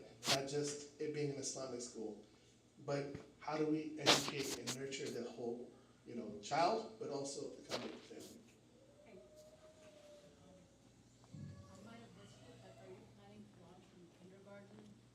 Yeah, that's a good question. That's a great question. So that's some of the information. We haven't determined it yet. Oh, sorry. The question is, have we thought about launching from kindergarten and up to what Yeah, grade? like preschool, kindergarten, and then as you go along, you build up. I think that's what ICM did. They started with preschool, kindergarten were the 2 classes, and then they're building up as they go, 1st grade, 2nd grade. So So we haven't made a determination yet. I do think, and the team is here, correct me if I'm wrong, I do think that we have made pre-K out of scope. Yeah, pre-K. I don't know yet, but I think that's the thinking.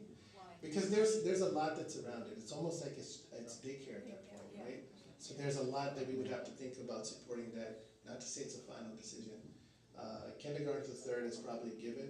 Beyond that is what we would need to see from the So data. your plan is to build up from elementary, middle, high? Yeah, we want, middle school and high school will be out of scope. That's a good point there. It would be starting with elementary. What about And- launching summer camp? Oh, that's a sore point there. We're gonna fix that. Don't worry, Sadia. Next year there will be a summer camp. Trust me. It's the only thing I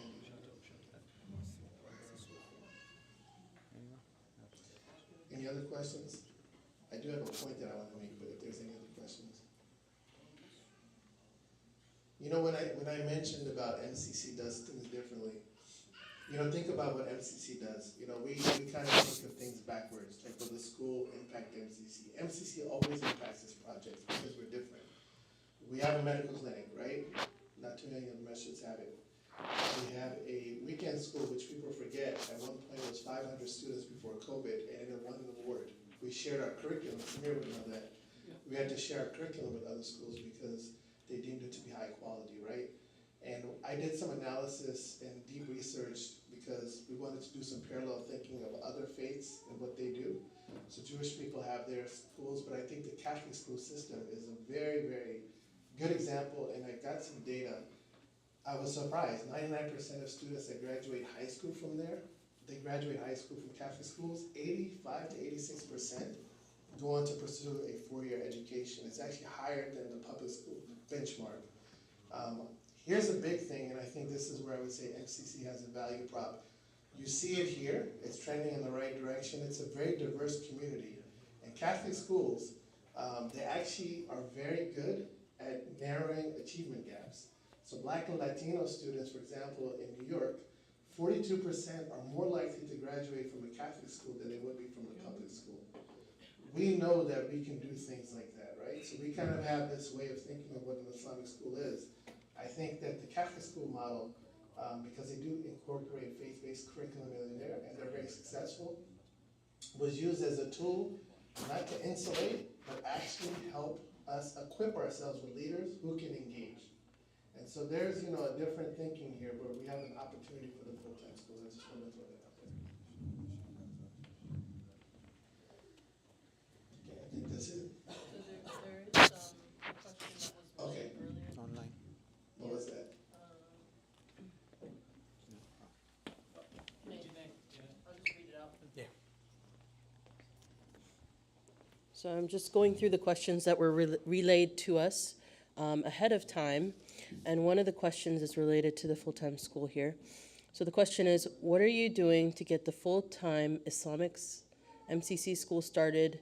If full-time is not possible, then why don't you just start with a few students in the afternoon for Arabic, Quranic studies, first part-time? When will MCC stop promising to issue membership? That's a separate one. When would what? I'm sorry. Never mind. Don't worry about that one. It's membership related. Basically, when will we stop talking and do work? That's a good one. Okay. I think we should go for gold, is my bottom line. I think there's no, you know, when we put our minds to it, we can get stuff done. So I think that, that I can assure you that the pace that we're going can produce results if we're, you know, with Allah's help. In terms of after school, I think it's not mutually exclusive. We should also be doing that in tandem, which ironically Abdullah is pursuing that. You know, he has, mashallah, a very ambitious vision for the next phase of MCC, and he's got a lot of things that he's working on. So the after school kind of thing, it doesn't have to be a replacement. It could be actually something that works together with it, and it's an idea that's being pursued.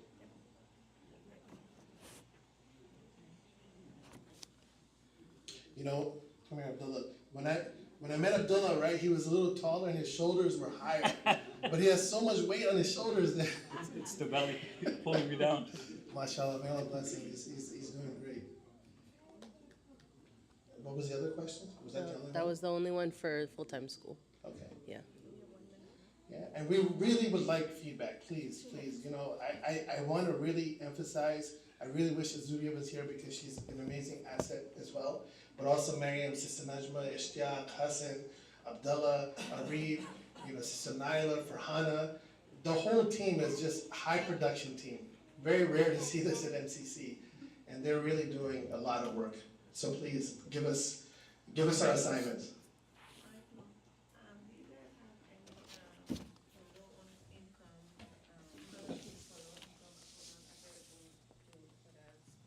So we did, so the question is, do we have any scholarships? We haven't built everything out, but in the financial model, just like we do with weekend school, we are going to consider financial aid because that's a must.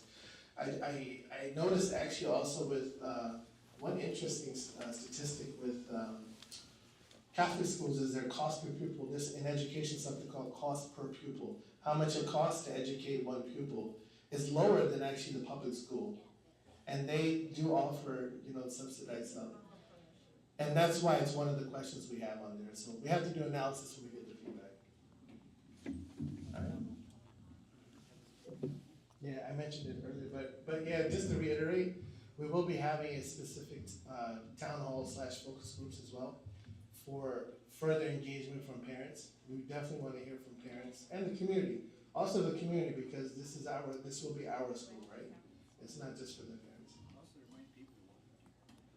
Volunteer? Yeah, I think inshallah that time will come. All right, I think I've done enough talk. Thank you.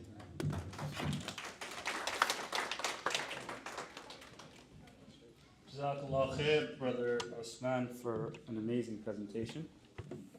And now, for the fun part. This is where we turn the mic to you all to share whatever is on your mind. Where is Uncle Khalid? He left? Oh. But I can give you his... Oh, okay, that's perfect. He wrote them down. MashaAllah, 8 questions. Okay. Awesome. Okay, do you have a first? Who has the mic? Yeah, let's start with, why don't we start with you while I digest these questions? Okay. Online too? Okay. Okay, Assalamu alaikum. I just wanted to, the last election cycle, there were several issues, I guess I would say, with the way the process went. And we had discussed, and we have to make some last minute changes during the election day and things. And I think that, I was just wondering if there's been any work on filling those gaps in our election procedures so that, things run smoothly in the future.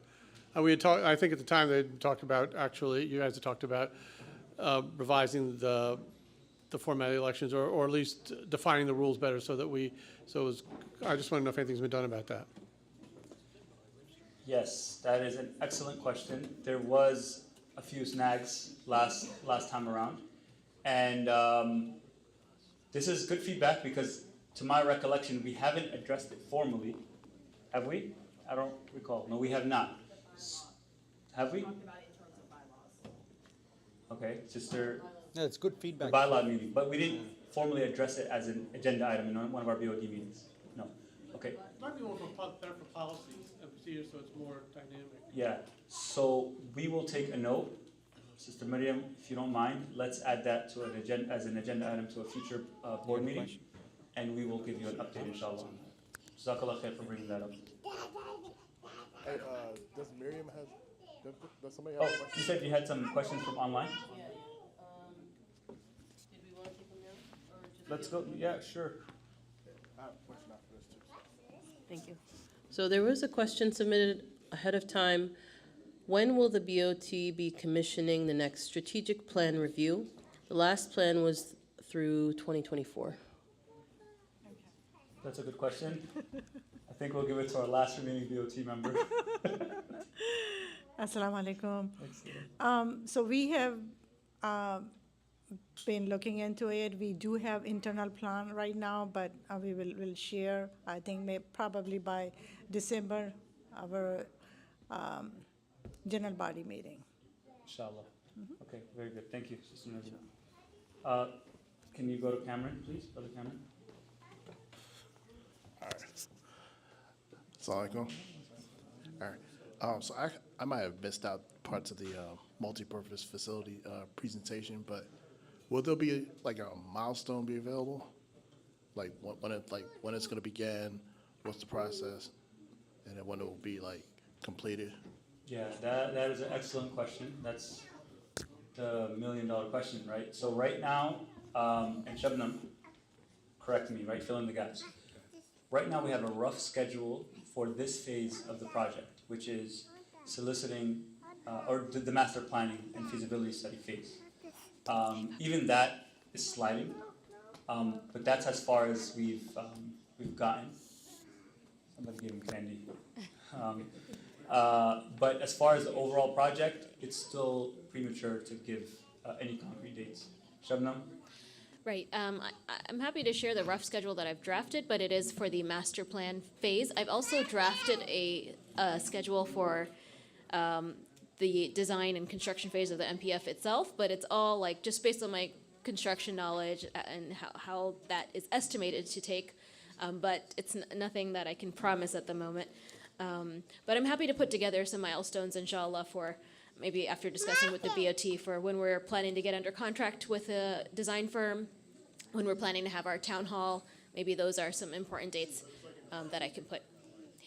Right, we're working on the master plan, which is like very high level, like where the building, inshallah, is suggested to be placed. It's some of its cost estimation, operating cost, and some of the other expansion projects, inshallah.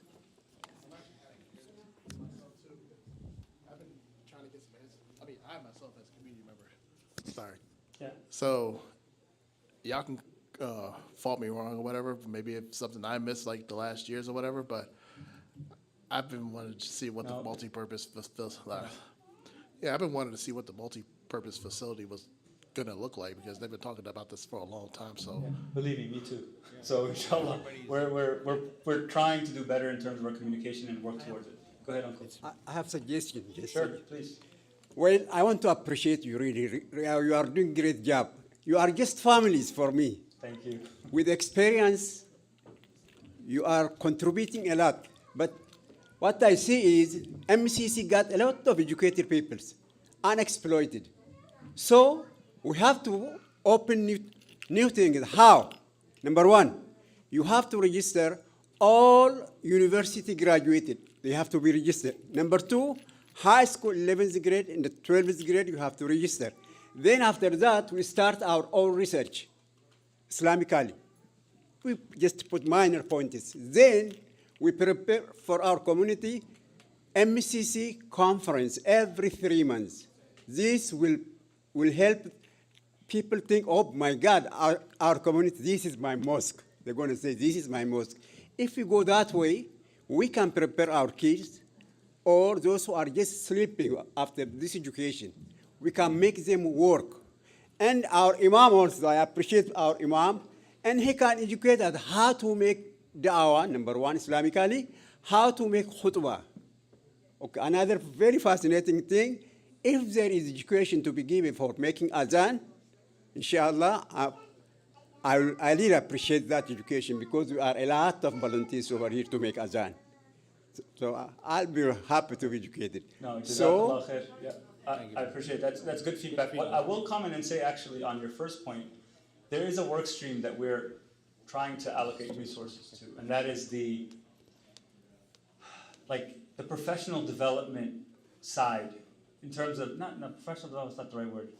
Like for example, we're looking at starting a LinkedIn page for MCC, right, to connect all the professionals at MCC with each other and host job fairs and with college graduates and companies, because we do have we have a wealth of intellectual capital here at MCC, businesses and things of that nature. So we need to, as a board, I think we have a responsibility to try to bring those resources together and create spaces for them to interact, to better serve the community at large. So I appreciate that suggestion. Inshallah, we'll take a note and we'll find a way to incorporate that. Jazakallah khair. Abdullah? Yeah, I would like to second the brothers' accolades for jobs well done. He's obviously put a lot of work into this, demonstrated by the fact that it focuses on implementation. So thank you for that. Thank you for that. Secondly, a couple of years ago, there was also a lot of work done on revising the bylaws, and a lot of brothers and sisters spent a lot of time and efforts in presenting to the community revisions to the bylaws. So my first part of the question is, what is the status of the approval for that effort? And secondly, to note that everything we're talking about, it's my understanding, when I saw the revisions of the bylaws, those revisions would help assist all the planning and the activities that are going onward. So I think that's something to not be overlooked.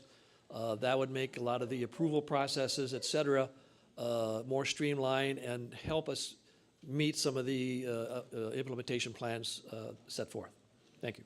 Awesome question, Brother Abdullah. I will hand it to our bylaws chair, who is here, Sister Miriam. But my understanding is there is a schedule to release the bylaws and present to the community. Jazakallah khair, Brother Abdullah. For your question, I've been on the bylaws committee for several years now, 2 to 3 years now, and more recently have taken on the role of the chair back in March. And we have been tasked by the BOD to revisit the proposed amendments and then make sure we present it again for the boards to both approve, because there was a little bit of a snag as to whether or not the trustees formally approved it or not.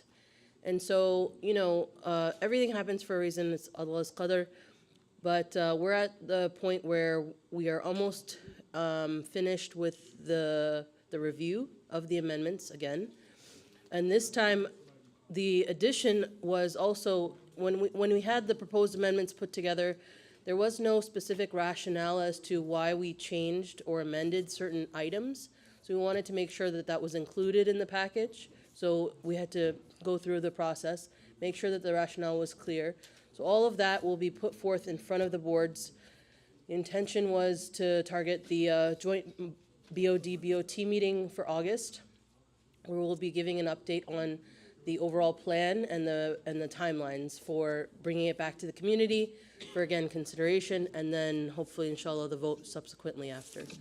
So we have been working, we have a committee with four members, myself, Brother Usman, Sister Sanjana, and Brother Saqib Ashraf as well. So I hope that answers your question. Thank you, Sister Maria. Any questions? Okay, Brother Ibrahim, right, huh? Brother James, right, yeah, there you go. Bismillah wa salatu wa salamu ala rasulillah. Rabbi shrah li sidri wa yassir li amri wa alul uqdatan min lisani yafqahu qawli. So I do ask for y'all forgiveness. Maybe some of you will not understand my accent, but this is something that I've been questioning for quite a while since I moved to Montgomery County, and I actually moved to the States in 2012. But you know, for quite a while I've been visiting, going back and forth. So it's actually how am I going to put it, an Islamic perspective that I would like to lay out. You know, it's some of these laws, some of these programs or bylaws we're coming up with.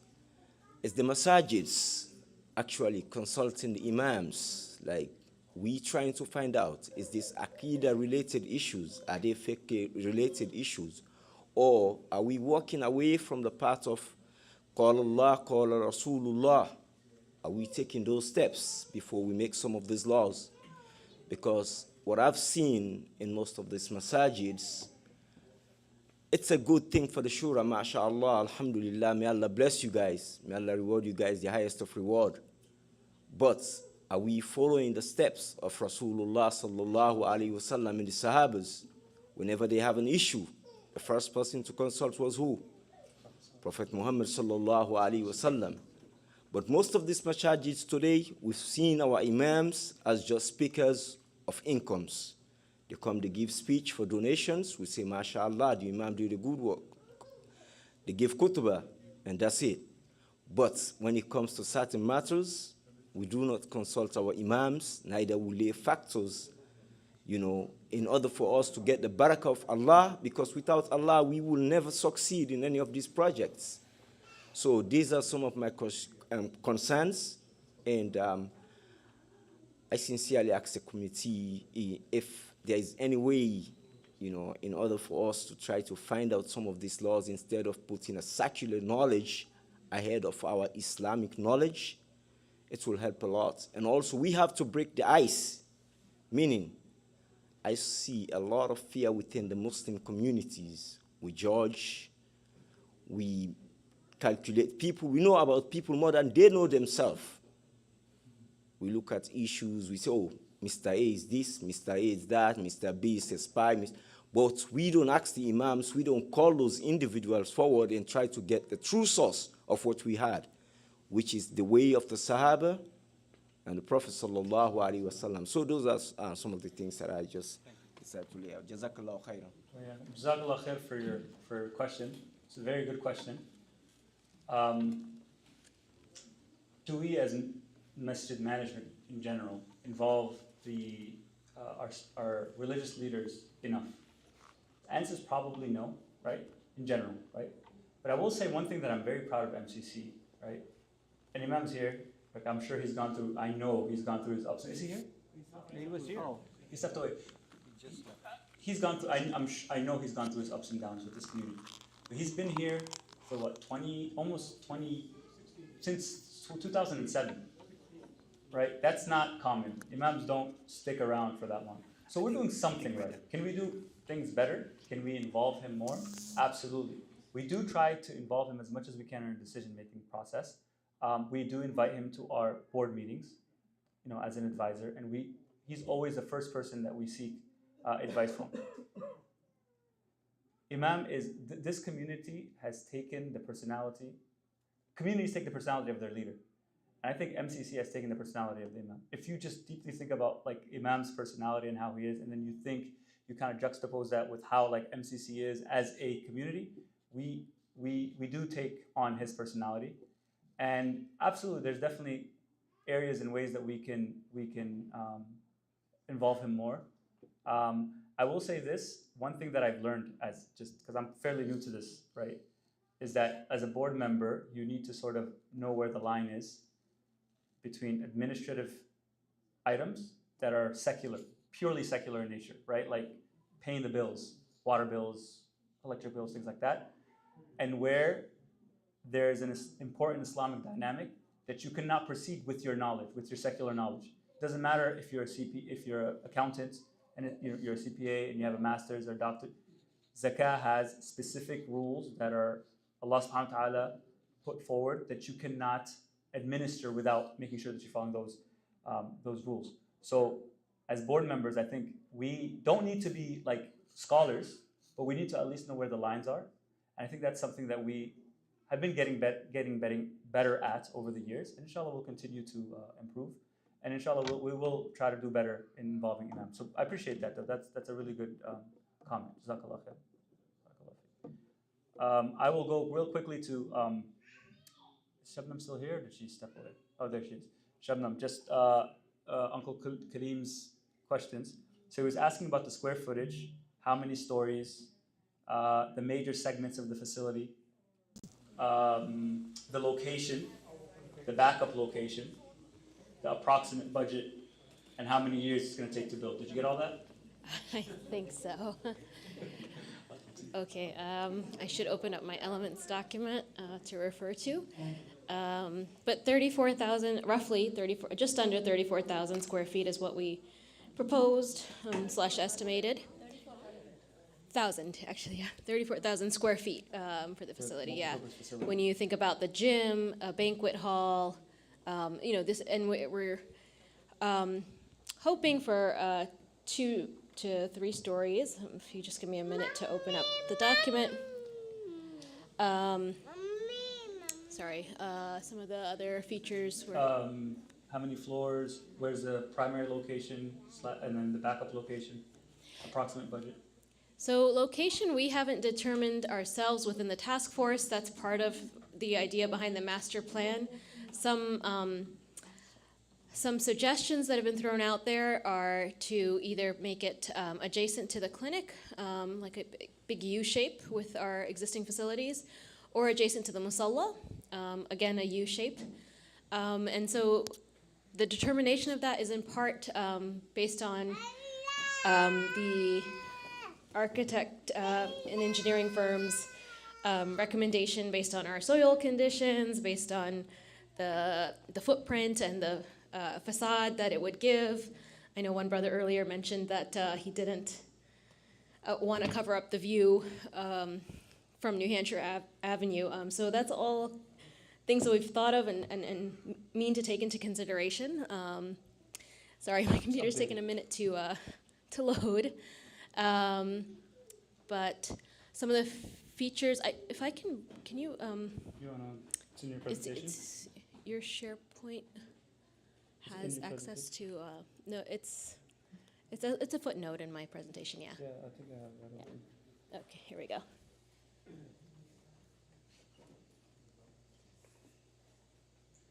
Yeah. Might be restarting. How about providing an update on as we are moving forward with all these? Details. Yeah, I can put together. Yeah, exactly. Yeah, that would be great. Yeah, Sister Najma was suggesting I put together a little like fact sheet essentially to share to the community, inshallah. Yeah, here are the elements. Is that the part, this right here, Shamna? Yeah, so I copied the elements themselves, but not the sizing. Yeah, so the elements include info desk, a gym, banquet, conference hall, commercial kitchen, cafe, bathrooms and wudu facility, indoor play area, game room, youth lounge, multi-use storage, flex rooms, and miscellaneous to include HVAC, stairs, elevators, corridors, IT rooms, etc. Did I hit everyone of his So points? years anticipated for completion? Still too early. It's still, yeah, hard to determine. I mean, I'd love for it to be completed in 3 years, but that's very optimistic and all dependent on how soon we can get through all of our processes, and secure our funding and whatnot. So it's still up in the air, but inshallah, with the master plan and the phased suggestions that the firm gives, it's our hope that we'll have a better idea. So if they tell us, this is the strategy we give you in terms of doing this phase 1, this phase 2, this phase 3, and the associated costs of each of those phases, it'll help us build a better schedule and idea of when we can get that done. Awesome. Thank you, Shabam. Yep. One last question, give it to Kursat, please. Yeah. And one last question, inshallah, we'll wrap up. Well, it was a follow-up to the brother's question about following the Sunnah and the teachings of Islam. There's no Shura Council. Is there a Shura Council for? Not with that name, I guess the board. The board, Shura but Council? with the Islamic school and all of these things being implemented, is there a plan or? So that's a good question. Actually, one of the things that we've talked about is like, say? Oh, we do have a religious committee. The imam is part of the religious committee. Yeah, so essentially it's kind of shura, right? As far as you asked about the school? No, okay, yeah, that's the closest thing to a shura council that we have, is we have a religious committee and the imam is part of that committee. Okay, everybody, thank you so much. Jazakumullah khair for making the time. I really appreciate it. Subhanakallahumma wa bihamdika nashhadu an la ilaha illa anta astaghfiruka wa natubu ilayk. If you guys have any other questions, you guys now recognize us, so please feel free to reach out. Jazakumullah khair. Assalamu alaikum. Thank you, Sister Najma. Thanks for coming. Thanks for staying.